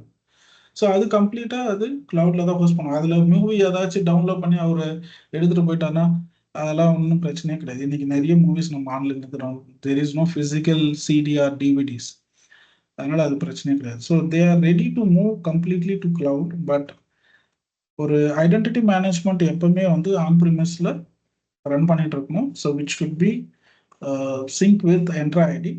என்ட்ரு ஐடியில் நீங்கள் யூசர் கிரியேஷன் பண்ணலாம், பட் அது வந்து ஆன் ப்ரிமிஸ்க்கு சிங்க் ஆகாது. ஓகே, அப்போ கம்பெனி பாலிசி எப்படி இருக்கும் அப்படின்னா, any user join to the company, the user provisioning எப்படி இருக்கும்னா, ஆன் ப்ரிமிஸ்ல யூசர் கிரியேட் பண்ணணும், அந்த யூசர் என்ட்ரு ஐடிக்கு சிங்க் ஆகும். என்ட்ரு ஐடியில் டைரக்டா கிரியேட் பண்ணவே கூடாது, இதுதான் ப்ரொசீஜராகவே இருக்கும். ஒரு யூசர் கம்பெனி விட்டு வெளியே போயிட்டாரா, ஓகே, அந்த யூசரை நீங்க ஆன் ப்ரிமிஸ்ல டெலீட் பண்ணணும், அது என்ட்ரு ஐடிக்கு சிங்க் ஆகும். 24 hours or within 1 hour cycle கூட இருக்கு. ஸோ வித்தின் 1 hour என்ட்ரு ஐடியில் ஐடி டிசேபிள் ஆகிடும். இங்கே டெலீட் பண்ணுறீங்களா, வித்தின் 1 hour சிங்க் கம்ப்ளீட்ஸ், இங்கே டெலீட் ஆகிடும். So the dependency always will be there in on premise, especially for identity management. ஏன்னா ஐடென்டிட்டிலாம் பார்த்தீங்கன்னா வெரி சென்சிட்டிவ், வெரி சென்சிட்டிவ். உங்களோட கிரெடென்ஷியல் லீக் ஆயிடுச்சு அப்படின்னா, which is more similar like உங்க ஆதார் கார்டு லீக் ஆகுறதும் இல்லாம அதோட சேர்த்து உங்க ஃபோன் நம்பர், உங்க ஃபோன் சிம் எல்லாமே லீக் ஆச்சுன்னா எப்படி இருக்கும்? So which is more similar like that. Identity மட்டும் லீக் ஆகவே கூடாது, ஐடென்டிட்டி காம்ப்ரமைஸ் ஆயிடுச்சுனாலே முடிஞ்சிச்சு. Okay, so that's why always the company they used to keep the dependency in on-premise, and on-premisல changes பண்ணுவாரு, அது என்ட்ரு ஐடிக்கு சிங்க் ஆகும். இப்படிதான் ஆர்கிடெக்சர், ஹைப்ரிட் ஆர்கிடெக்சராகவே தான். கம்ப்ளீட் கிளவுடுக்கு மூவ் பண்ண மாட்டோம். கம்ப்ளீட் கிளவுட் அப்படின்னா இப்போ நம்ம ஜிமெயிலாம் யூஸ் பண்றோம், ஜிமெயில உங்களோட ஐடென்டிட்டி அவர் தான் மேனேஜ் பண்றாரு, தட் இஸ் கம்ப்ளீட்லி கிளவுட். இப்போ நம்ம ஒரு அப்பார்ட்மெண்ட் யூஸ் பண்ணுவோம், அப்பார்ட்மெண்ட்ல ஒரு ஃபிளாட் வாங்குறீங்கன்னு வச்சுப்போம். இப்போ இன்னைக்கு இருக்கிற ஜென்ரேஷன் பார்த்தீங்கன்னா, இப்போ காசா கிராண்ட் அந்த மாதிரிலாம் போனீங்கன்னா, அசோசியேஷன் என்ன பண்ணுவாரு, உங்ககிட்ட இருந்து அமௌண்ட்டை வாங்கிட்டு அவர் மைக்ரோசாஃப்ட் O365ல தான் அவர் என்ன பண்றாரு, எல்லா ஃபிளாட் ஓனர்ஸ்க்கும் மெயில் பாக்ஸஸ் கிரியேட் பண்ணுவார். அப்போ உங்க ஐடென்டிட்டி எங்க இருக்கு, ஆன் ப்ரிமிஸ்ல ஆக்டிவ் டைரக்டரியில கிரியேட் பண்ணுவார் அவரு? தேவையே இல்லை, அவருக்கு அது தேவையில்லை சார். ஜஸ்ட் ஒரு இமெயில், இன்ஸ்டன்ட் இமெயில் இருந்தால் போதும் for communicating to all the flat owners. அப்போ அந்த ஐடென்டிட்டி எங்கே இருக்கும், என்ட்ரு ஐடியில் தான் இருக்கும். So only the companies they has to think of it whether we should go completely to cloud or we should keep a dependency in on premise. It depends on the company decision. ஆனால் இன்னைக்கு most of the company, more than 70% of companies, they are having a dependency in on-premise. இந்த 30% என்னென்ன வரும், இந்த மாதிரி flat apartment ஸ்டைல்ல e-commerce websites இருக்கு. Okay, சில டெவலப்பர்ஸ் வந்து they use to develop something. Okay, so அது எல்லாமே வந்து கிளவுட்ல தான் அவங்க டிப்ளாய் பண்ணுவாங்க. So there won't be any dependency in on premise. So testing, so some businesses will be running in cloud completely, but most of the business they use to have a dependency in on premise. So நீங்க ஒரு Windows அட்மினிஸ்ட்ரேட்டரா போய் சப்போர்ட்ல போய் உட்காந்தாலும் கூட அந்த இடத்துல hybrid model architecture தான் mostly இருக்கும். Complete கிளவுடே இருக்காது. அட்லீஸ்ட் ஆக்டிவ் டைரக்டரியாச்சும் இருக்கும் ஆன்-பிரிம்ல. ஓகே, சரி sir. So now will try to install active directory domain service. So இது வந்து டொமைன்ல இருக்க காம்போனன்ட்ஸ், இது எல்லாமே இந்த wordings. Domain controller, organisational unit, forest, tree, global catalogue, இது எல்லாமே டெக்னிக்கல் காம்போனன்ட்ஸ் ஆக்டிவ் டைரக்டரியில். இதுக்கப்புறமா நீங்கள் இது எல்லாமே அதிகமாக யூஸ் பண்ணக்கூடிய காம்போனன்ட்ஸ்.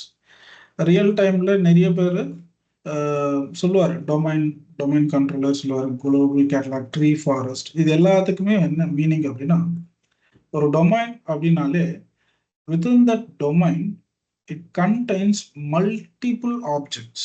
ஒரு குரூப் ஆஃப் ஆப்ஜெக்ட்ஸ் இருக்கக்கூடிய ஒரு லாஜிக்கல் குரூப் ஆஃப் ஆப்ஜெக்ட்ஸ்.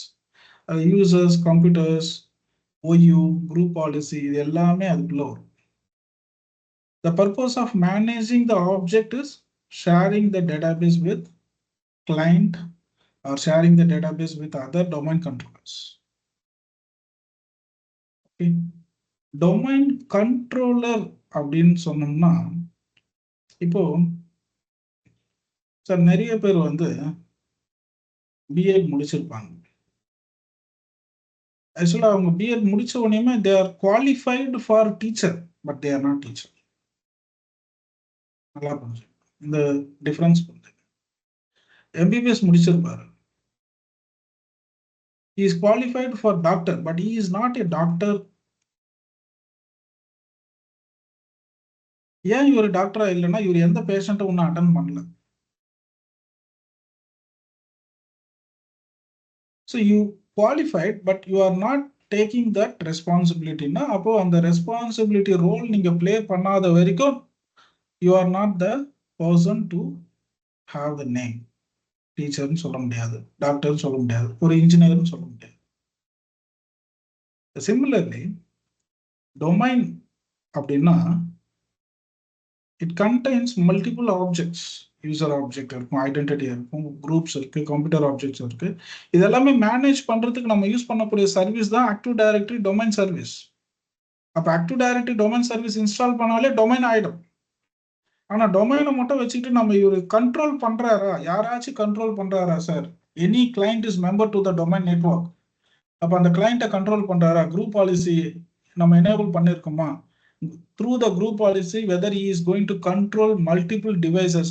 அப்போ கண்ட்ரோல் பண்ணா மட்டும் தான் இவர் டொமைன் கண்ட்ரோலர். அதர்வைஸ் இவர் டொமைன், அதான் நான் சொல்றேன், a server that hosts AD and responds to authentication request. ஒரு கிளைண்ட் கிட்ட இருந்து வரக்கூடிய ஆத்தன்டிகேஷனை இவர் ரெஸ்பாண்ட் பண்ற அளவுக்கு கேப்பபிலிட்டி வந்துடுச்சா அப்படின்னா இவர் டொமைன் கண்ட்ரோலர் சார். ஒரு டாக்டர் பேஷண்ட் வந்து உடம்பு சரியில்லைன்னு வரும்போது அந்த பேஷண்ட்டை கியூர் பண்ற அளவுக்கு இவர் ரெஸ்பான்சிபிளா இருக்காரா அப்படின்னா மட்டும் தான் இவர் டாக்டர். ஸோ அதுதான் இங்க நான் சொல்றேன், ஒரு கிளைண்ட் டொமைன் ஆத்தன்டிகேட் பண்ற அளவுக்கு நம்ம டொமைன் நெட்வொர்க்ல ஜாயின் பண்ணியிருக்கோம் கிளைண்ட் அப்படின்னா, so then we can call it as domain controller. கிளைண்டே இல்லை, வெறும் டொமைன் மட்டும் சர்வீஸ் மட்டும் இன்ஸ்டால் பண்ணியிருக்கோம் அப்படின்னா we can always say domain. அவ்வளோதான், that's it. So when the domain going to control the client devices or other domain controller, so then we can call it as domain controller. He is controlling other resource. Okay. So then organisational யூனிட்ன்றது இப்போ Azure படிச்சவங்களுக்கு இந்த resource group அப்படின்னா என்ன? Just ஒரு container. அந்த கண்டெய்னருக்குள்ள you can create multiple resources. Similarly organisation யூனிட்ன்றது ஒரு ஃபோல்டர் மாதிரி, ஒரு கண்டெய்னர். அந்த ஃபோல்டருக்குள்ள நீங்க செட் ஆஃப் யூசர்ஸ் கிரியேட் பண்ணிக்கலாம், குரூப்ஸ் கிரியேட் பண்ணிக்கலாம். ஓகே, இப்போ அந்த ஃபோல்டர் நேம் ரியல் டைம்ல எப்படி இருக்குன்னா டிபார்ட்மெண்ட் வைஸ் கிரியேட் பண்ணுவாங்க. Sales, marketing, finance and location based country அப்படின்னா இந்தியா. இந்தியாவில் என்ன சிட்டி? சென்னையா? ஓகே, சென்னைன்னு ஒரு ஃபோல்டர். சென்னைக்குள்ள என்ன டிபார்ட்மெண்ட்? சேல்ஸா? சேல்ஸ். சேல்ஸ்க்குள்ள தான் யூசர்ஸ் இருப்பாங்க, identities.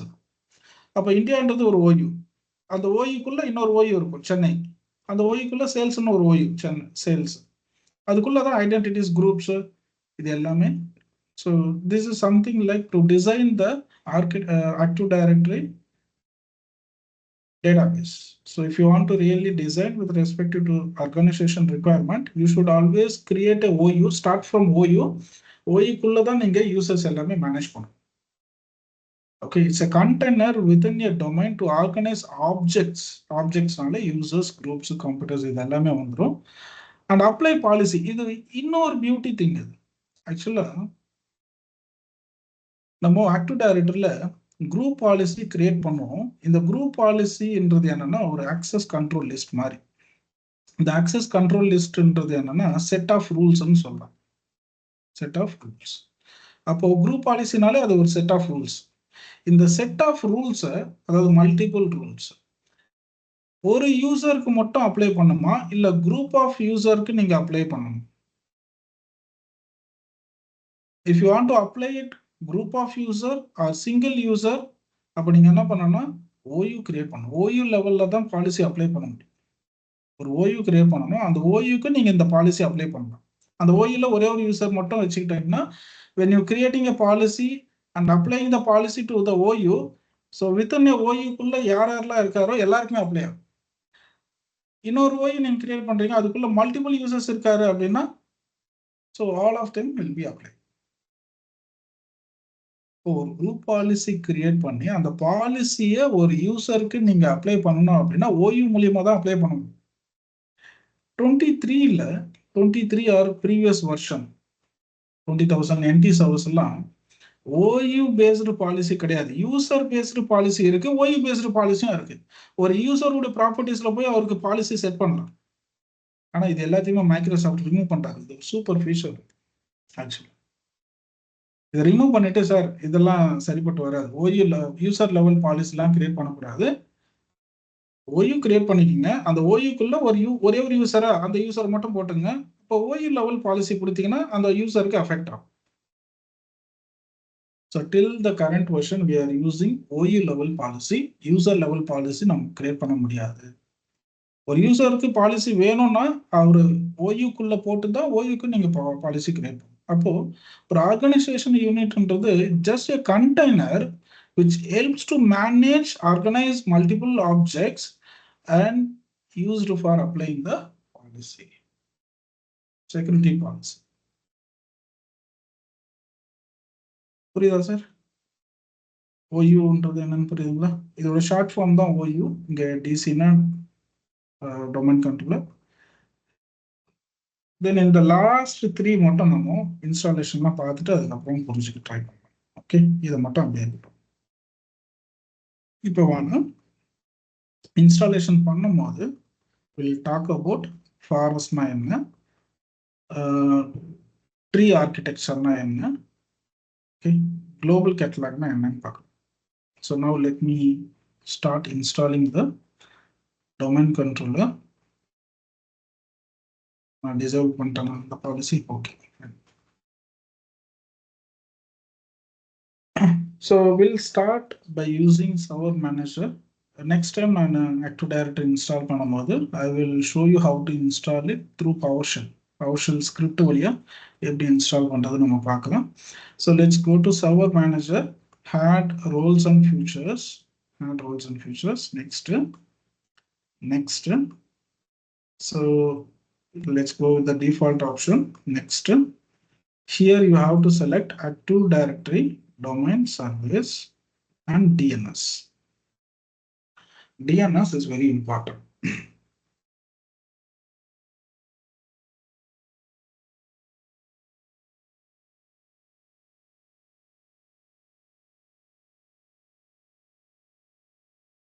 So why we require the DNS means, I thought like DNS in your okay. DNS. Active Directory DNS ஓட role வந்து ரொம்ப கிரிட்டிக்கல். DNS ஃபெயிலியர் ஆயிடுச்சு அப்படின்னா Active Directory ஃபெயிலியர் மாதிரி. Active Directory is failed. இது DNS ஓட role எப்படி இருக்கும் அப்படின்னா, say for example,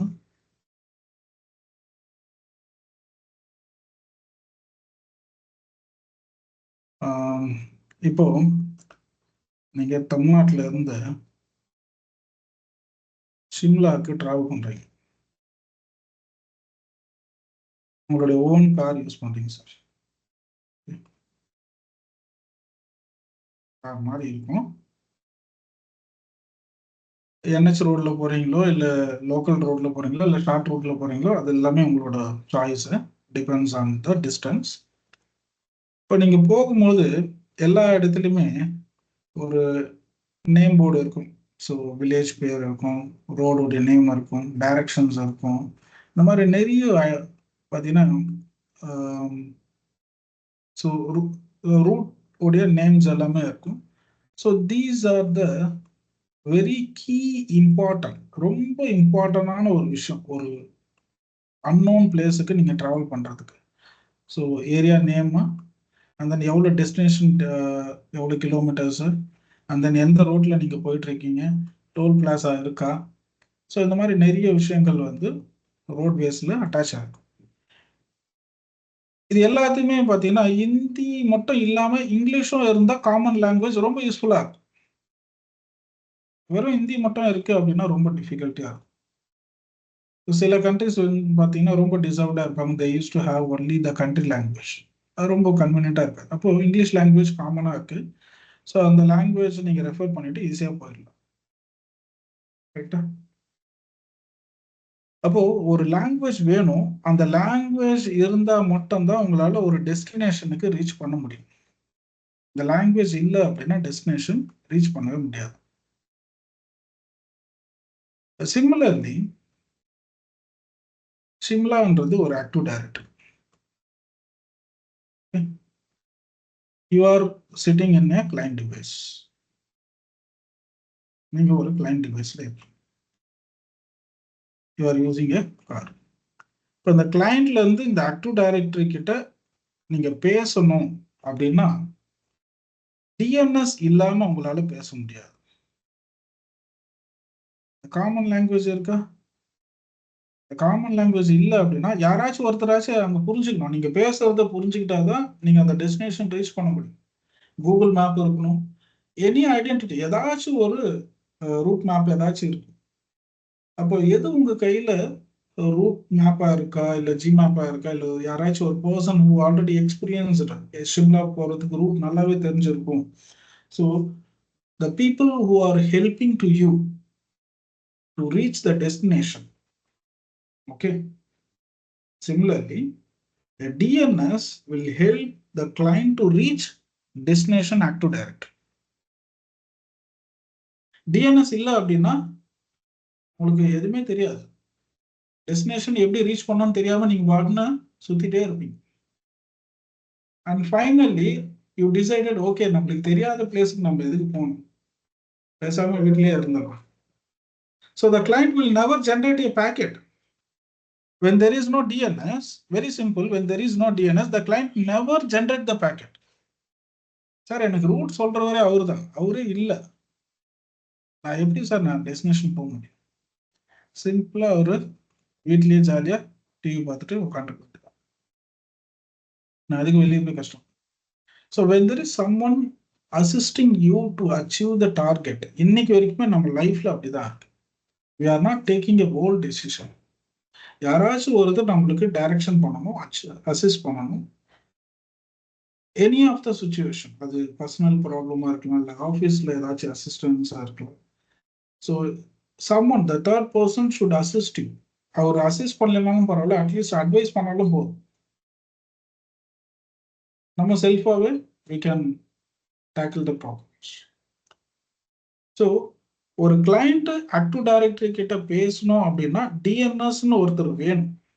டிஎன்எஸ்ன்னு ஒருத்தர் இல்லை அப்படின்னா, ஏன்னா இவர் தான் வழி, என்ன வழின்னு இவர் தான் சொல்லுவார். சார் நீங்கள் டெஸ்டினேஷன் போகணுமா, இதுதான் சார் வழி, இவர்கிட்ட தான் சார் நீங்கள் பேசணும். அவர் முகம் கூட தெரியாது கிளைண்ட்டுக்கு, இவர் தான் சார் டொமைன்னு சொல்லி டிஎன்எஸ் இன்ட்ரோடியூஸ் பண்ணுவாங்க. சார் நீங்கள் ஒரு கம்பெனியில் புதுசாக ஜாயின் பண்ணுறீங்க, ஹெச்ஆர் யாருன்னே தெரியாது, யாரை மீட் பண்ணுறதுன்னு தெரியாது, ஒரு நேம் மட்டும் இருக்கும் உங்ககிட்ட, ராகேஷ் அப்படின்னு ஒரு நேம் இருக்கும். இவர் பார்த்தா நார்த் இந்தியன், எனக்கு ஹிந்தி தெரியாது. ஓகே, ஸோ நான் இவர்கிட்ட பேசணும், இவர் எங்கே இருக்காரு, இவரோட சீட் என்ன, எதுவுமே எனக்கு தெரியாது. அப்போ நீங்கள் you are going to ask someone, right? ஹெச்ஆரை கேட்கலாம். முதல்ல ஹெச்ஆர் எங்கே இருக்காருன்ட்டு கேட்கறதுக்கு இன்னொருத்தரை நீங்கள் யூஸ் பண்ணுவீங்க. இவங்களை கண்டுபிடிக்கிறதே ரொம்ப பெரிய விஷயமா இருக்கு.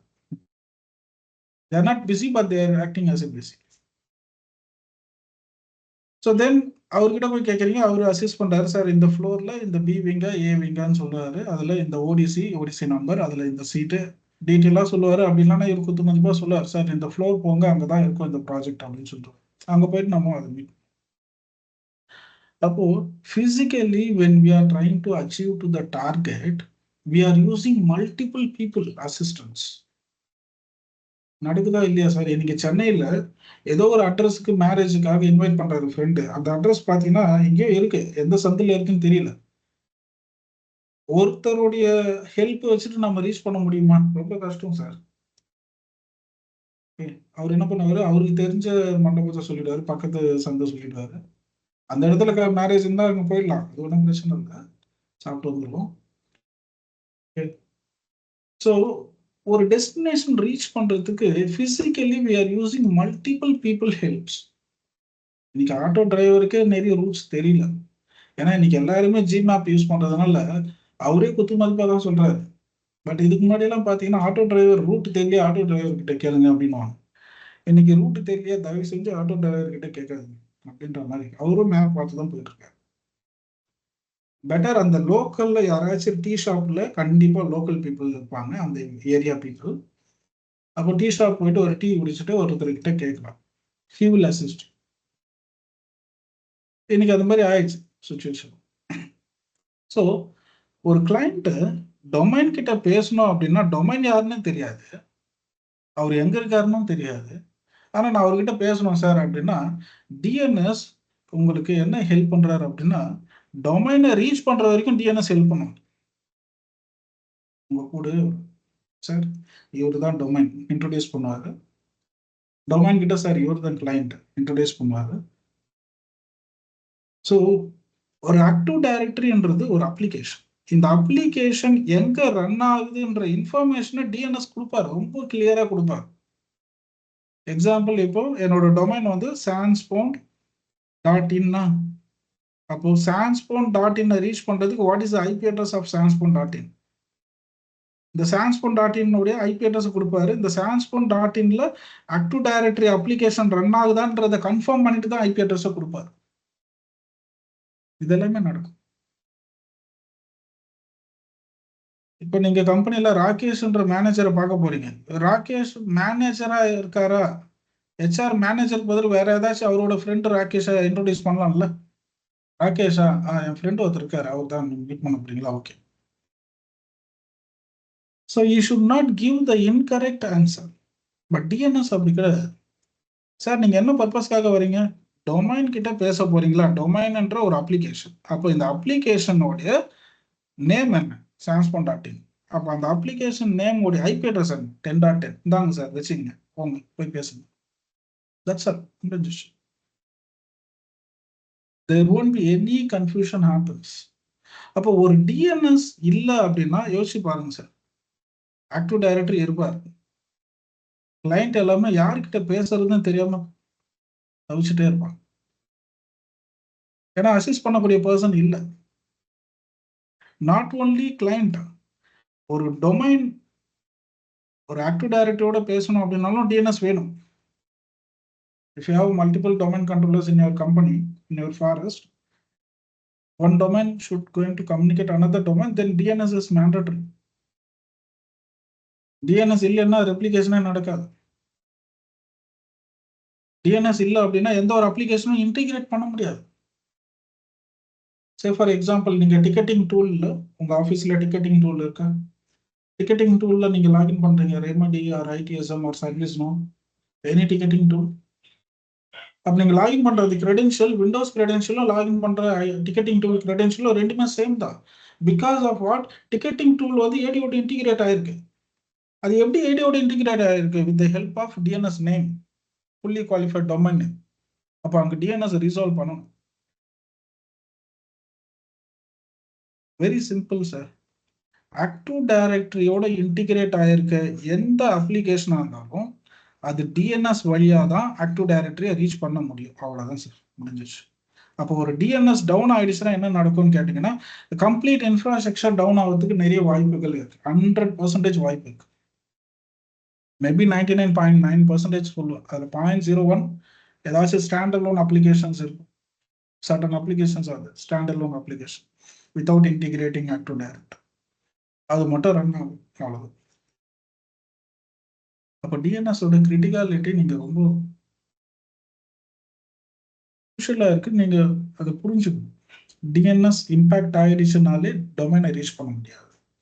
டொமைனை ரீச் பண்ண முடியலனாலே உங்களோட ஃபர்ஸ்ட் ட்ரபிள் ஷூட்டிங் டிஎன்எஸ்ல தான் போகணும். உங்க மைண்ட் ஆட்டோமேட்டிக்கா உங்க மைண்ட் டிஎன்எஸ்ல தான் டச் பண்ணும். You should not go and check active directory event logs எல்லாம் செக் பண்ணலாம், அதெல்லாம் தேவையே இல்லை. டிஎன்எஸ் லாகை செக் பண்ணுங்க. டிஎன்எஸ் ரீச் பண்ண முடியுதா? டிஎன்எஸ்ல ரிசால்வ் ஆகுதா? டிஎன்எஸ் சர்வீஸ் ஸ்டேட்டஸ் என்னவா இருக்கு? Then you can go next level troubleshootings. Okay, இது கொஞ்சம் தியரிட்டிக்கலாக தான் சார் இருக்கும் இனிஷியலாக ஆக்டிவ் டைரக்டரி. ஸோ இந்த தியரிட்டிக்கல் இன்னும் தியரிட்டிக்கல் நிறைய இருக்கு, இன்னும் நம்ம என்டர் ஆகல. அப்படியே கொஞ்சம் கொஞ்சமா நம்ம லேப் ப்ராக்டிஸ் பண்ணிட்டு இந்த இன்ட்ரோடக்ஷன் முடிகிற வரைக்கும் தான் அப்படி இருக்கும். அதுக்கப்புறம் பார்த்தீங்கன்னா ஆக்டிவ் டைரக்டரி நம்ம வேற லெவல் கன்ஃபிகர் பண்ணலாம். ஓகே, ஸோ அது வரைக்கும் இந்த மாதிரி தான் அப்படியே கொஞ்சம் ஸ்லோவாக போயிட்டு இருக்கும் தியரிட்டிக்கலாக.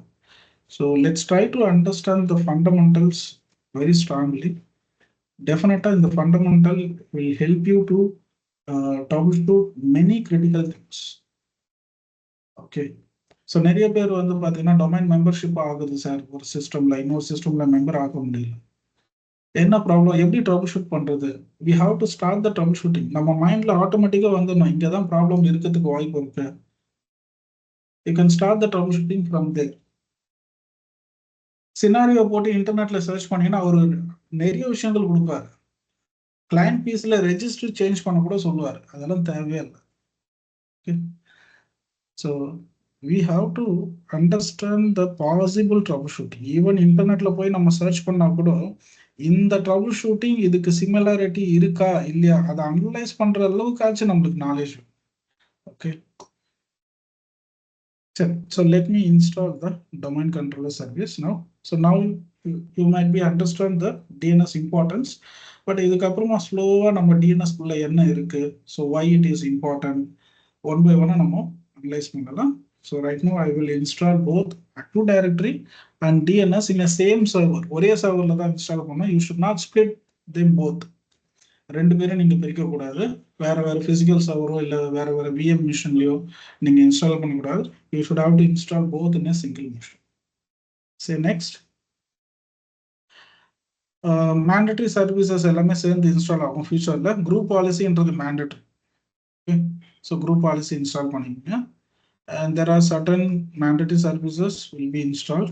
இதெல்லாமே டிஃபால்ட்டா ரன்னிங்ல இருக்கு. இதெல்லாமே மேண்டேட்டரி சர்வீஸ் கிடையாது. விண்டோஸ் டிஃபெண்டர், ஆன்டிவைரஸ் இதெல்லாமே வந்து டிஃபால்ட்டா எனேபிள்ல தான் இருக்கும் server ஓஎஸ்ல. and say next install. So right now we installing the service, we are not configuring Active Directory.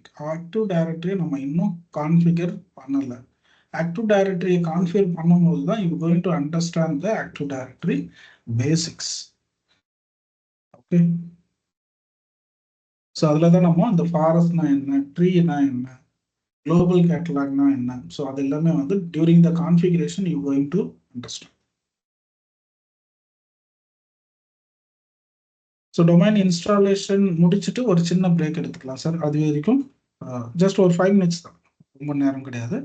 இப்போ இன்ஸ்டாலேஷன் ஆயிடுச்சு. இந்த இடத்துல ஒரு வார்னிங் சிம்பிள் இருக்குங்களா, இதை கிளிக் பண்ணுங்க. Promote this server to a domain controller. Okay, service install பண்ணிட்டீங்க. So if you want to become as domain controller, just do the configuration. Promotion கொடுங்கன்றார், promote this server. Just click this. We have 3 options sir. இப்போ நம்ம இந்த last option போவோம், add a new forest. You going to create a new forest. அதான் இந்த word forestன்றது வருதா. ஃபாரஸ்ட்ன்றது என்னன்னா a collection of one or more domains that share a common schema and host. இந்த ஸ்கீமாலாம் விட்டுருங்க, இதெல்லாம் அப்படியே விட்டுருங்க, இதெல்லாம் தேவையில்லை. a collection of one or more domains, அது ஃபாரஸ்ட். ஃபாரஸ்ட்ன்றது என்னன்னா collection of one or more domain control. So in a real time,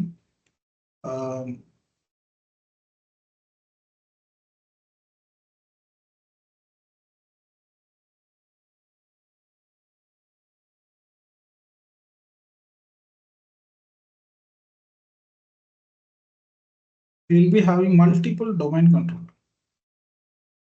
இது வந்து பார்த்தீங்கன்னா sandspond.in,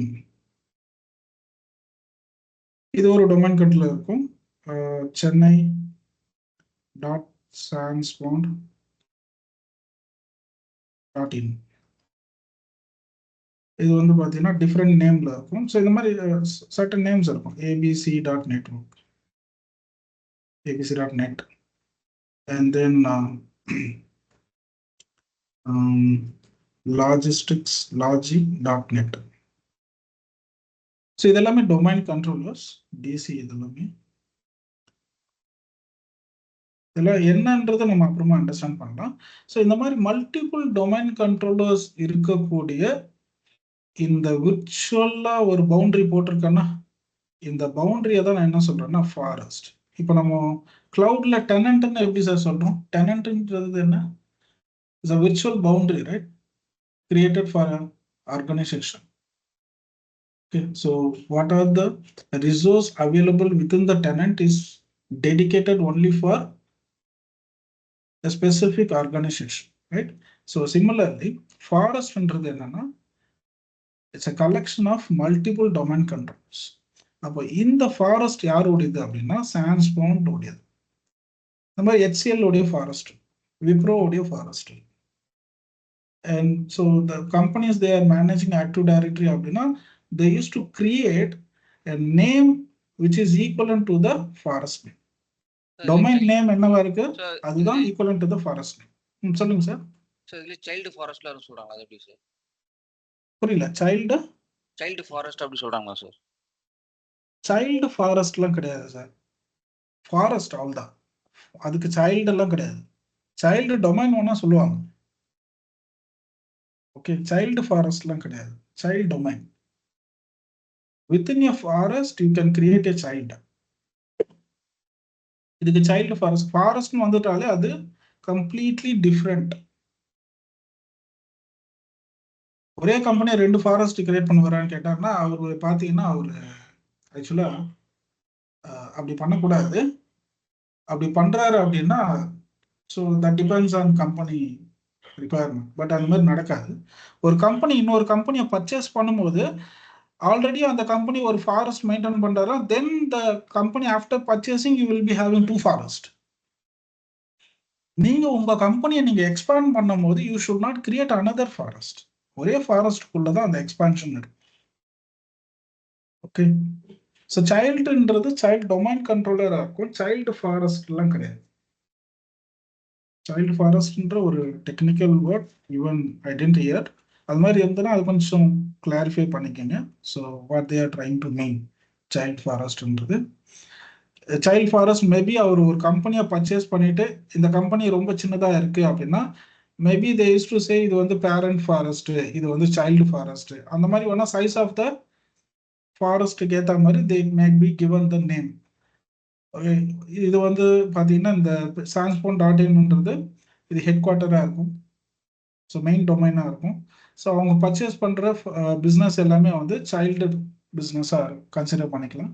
so that they can give the name. But technically we don't have any name child ஃபாரஸ்ட்ன்ற மாதிரி டெக்னிக்கலாக நமக்கு name கிடையாது மைக்ரோசாஃப்டில்.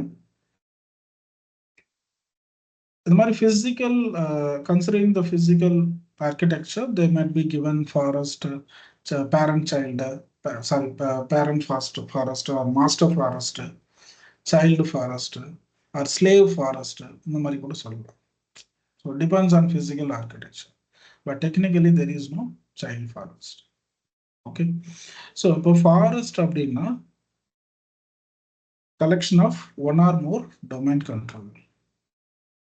ஓகே, இந்த ஃபாரஸ்ட்டுக்குன்னு ஒரு நேம் இருக்கும் சார், sanspon.in. இந்த sanspon.inன்ற நேம் எப்படி வந்திருக்கும் அப்படின்னா, நீங்க இந்த ஃபாரஸ்ட்ல ஃபர்ஸ்ட் ஒரு டொமைன் இன்ஸ்டால் பண்றீங்களா, அந்த டொமைன் தான் ரூட் டொமைன் சொல்லுவார். Root domain, the domain which is being installed first, அது ரூட். ரூட் டொமைனுக்கு நீங்க நேம் கொடுக்குறீங்களா, sanspon.in, இந்த நேம் தான் வந்து ஃபாரஸ்டோட நேம். Very simple sir. நீங்க ஒரு பிசினஸ் கிரியேட் பண்றீங்க, அந்த பிசினஸ் ஒன்று உங்க ஃபேமிலியில யாராச்சும் ஒருத்தரோட நேமா இருக்கும், இல்ல உங்களோட நேமா, செல்ஃப் நேமா. இது இல்லாம வேற எதனா நேமா இருக்குமா சார்? இன்னைக்கு பாத்தீங்கன்னா நிறைய பேர் ஒரு பிராண்ட் வேணும், ஒரு டிஃபரன்ஸ் வேணும் அப்படின்றதுக்காக ஏதோ ஒரு நேம் கிரியேட் பண்ணுவார். அந்த நேம் பாத்தீங்கன்னா சம்பந்தமே இருக்காது, பெரியவே இருக்காது. அது வந்து ஒரு விதமான மார்க்கெட்டிங்காக அந்த நேம் கிரியேட் பண்ணுவார். நிறைய நேம்ஸ் நம்ம பார்த்துருக்கோம், ரைட்? ஈவன் இ-காமர்ஸ், ஃப்ளிப்கார்ட், அவர் ஃப்ளிப்கார்ட்ன்ற நேம் ஏன் சூஸ் பண்ணாரு? அவரோட ஓன் நேம் சூஸ் பண்ணிருக்கலாமே, சிஇஓ தானே கிரியேட் பண்ணாரு, அவரோட நேமே வச்சிருக்கலாமே இ-காமர்ஸ்க்கு. அமேசான், இது எல்லாமே பார்த்தீங்கன்னா ஒரு பர்சனோட நேமே கிடையாது. Because of what they have chosen for marketing, it should be brand. இது நல்லா ரீச் ஆகணும், அதுக்கேற்ற மாதிரி they use to design the name. But இங்க நான் ஒரு ஷாப் ஆரம்பிக்கிறேன் அப்படின்னா, ஒரு சின்ன ஷாப், அந்த ஷாப் என்னோட நேம்லயோ இல்லை என்னோட ஃபேமிலி நேம்லயே தான் இருக்கும். சிமிலர்லி இந்த ஷாப் ஆரம்பிக்கிறது யாரு? ஓனர். ஓனரோட நேம்ல தான் இந்த ஷாப் இருக்கும். ஸோ அதே மாதிரி நீங்க இன்ஸ்டால் பண்ணக்கூடிய இந்த ஃபர்ஸ்ட் டொமைன் கண்ட்ரோலர் இருக்காரா, இவரு தான் இந்த ஃபாரஸ்டே உருவாக்குவார். அப்ப அந்த ஃபர்ஸ்ட் டொமைன் தான் ரூட் டொமைன். அந்த ரூட் டொமைனுக்கு நீங்க என்ன நேம் கொடுத்தீங்களோ அதுதான் ஃபாரஸ்டோட நேம். அப்போ ஃபாரஸ்ட் நேம் தான் ரூட் டொமைனோட நேம், அவ்வளவுதான். அப்போ இங்க பாருங்க, here had a new forest அப்படின்னா இங்க என்ன கேட்கிறாரு? ரூட் டொமைன் நேம் கேட்கிறாரு. அப்போ ரூட் டொமைனுக்கு நான் கொடுக்குற நேம் தான் ஃபாரஸ்டோட name. when I say the root domain name sanspon.in, அப்போ ஃபாரஸ்டோட நேமும் sanspon.in. இது ஏன் root domain? Because he is the one first domain controller going to be installed and he is the one going to create a forest. புரியுதா?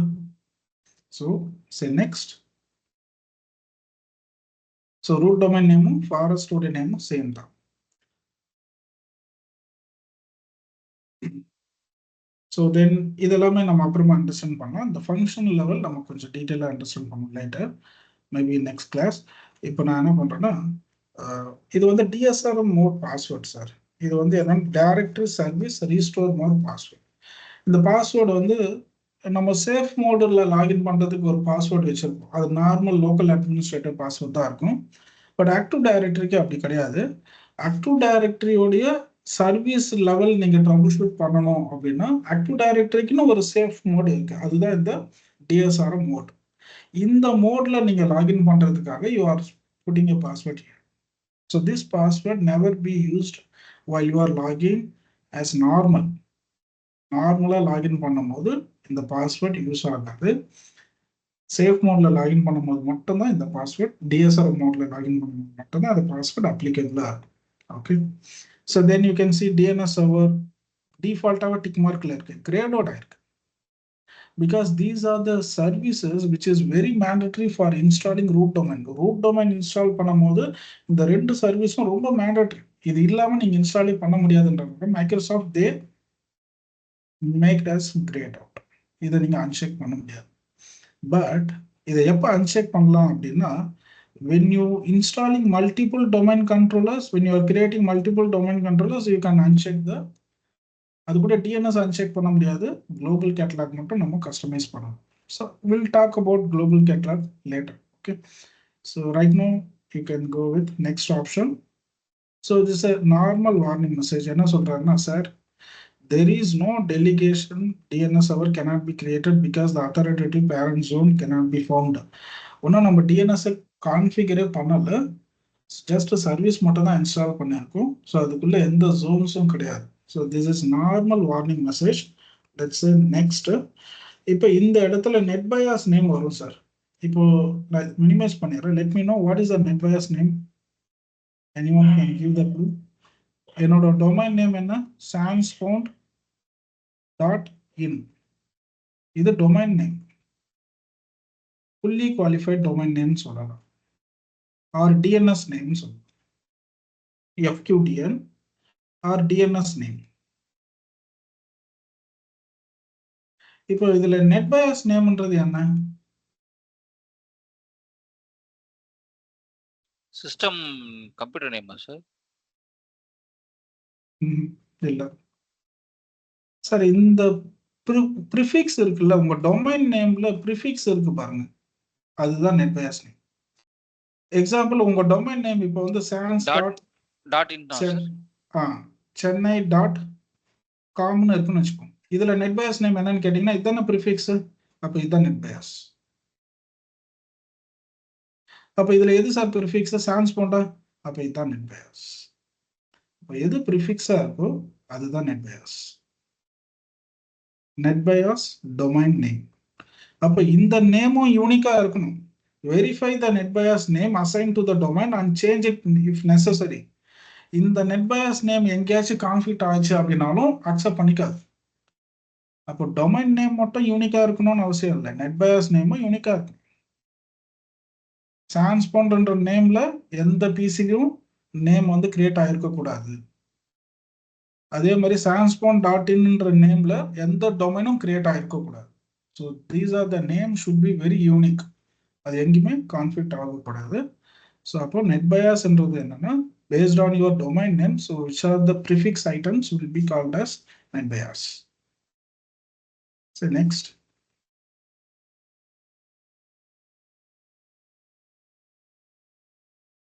So இது வந்து database folder path, NTDS என்றது new technology directory service, log file folder path, a system volume folder path. இது multiple பர்பஸ்க்காக நம்ம use பண்ணுவோம். இந்த system வால்யூம்ன்றது ஒரு டொமைன் இன்னொரு டொமைனோட ட்ரஸ்ட் ரிலேஷன்ஷிப்பை எஸ்டாப்ளிஷ் பண்றதுக்காக யூஸ் பண்ணக்கூடிய ஒரு ஃபோல்டர். இதுக்குள்ள இருக்கு ஒரு சில ஃபைல்ஸ் எல்லாம் இருக்கு. So that files are used to create a trust relationship. அந்த ஃபைல், இந்த ஃபோல்டரு ஷேர்டு ஃபோல்டர் தான் இருக்கும். இது டிஃபால்ட்டாகவே ஷேரிங் பர்மிஷன்ல தான் இருக்கும். இதுக்குள்ள லாகான் ஸ்கிரிப்ட்ஸ் இருக்கு. So SYSVOL folder. So multiple பர்பஸ்க்காக நம்ம யூஸ் பண்ணுவோம். இந்த சிஸ்வால்ன்றது for generating a trust relationship, even for the replication. So we'll try to understand more about this sysvol in later session. So next. So இது எல்லாமே வந்து நம்ம கிரியேட் பண்ண டெம்ப்ளேட் ஃபைல்ஸ்.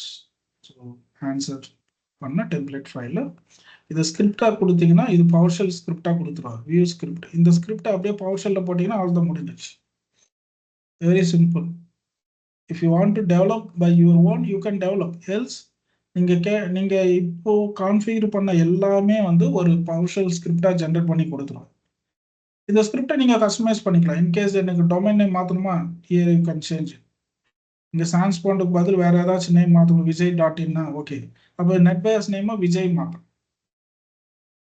ஓகே, ஸோ இதெல்லாம் வந்து ரிலவெண்ட் கீவேர்ட்ஸா இருக்கு. You have to change all the keywords. Okay, database பார்த்துலாம் change பண்ண வேணாம். ஸோ இது நம்ம இன்ஸ்டாலேஷன் லேட்டர் பார்க்கலாம். I will install through the GUI.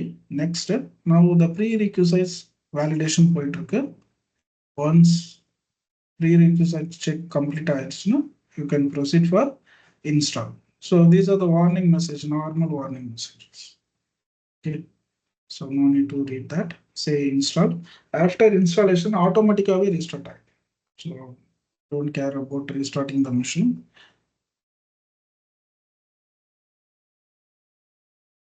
Okay sir. இப்போ நம்ம டைம் இப்போ 11:33 ஆகுது. நம்ம ஒரு சின்ன பிரேக் எடுத்துக்கலாமா?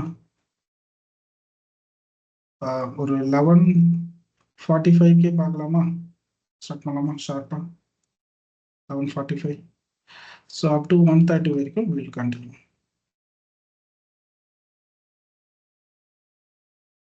Okay okay sir. சரி, அப்படியே நான் மியூட் போட்டுறேன். என்னோட ரெக்கார்டிங்கும் நான் கொஞ்சம் ஸ்டாப் பண்ணிக்கிறேன்.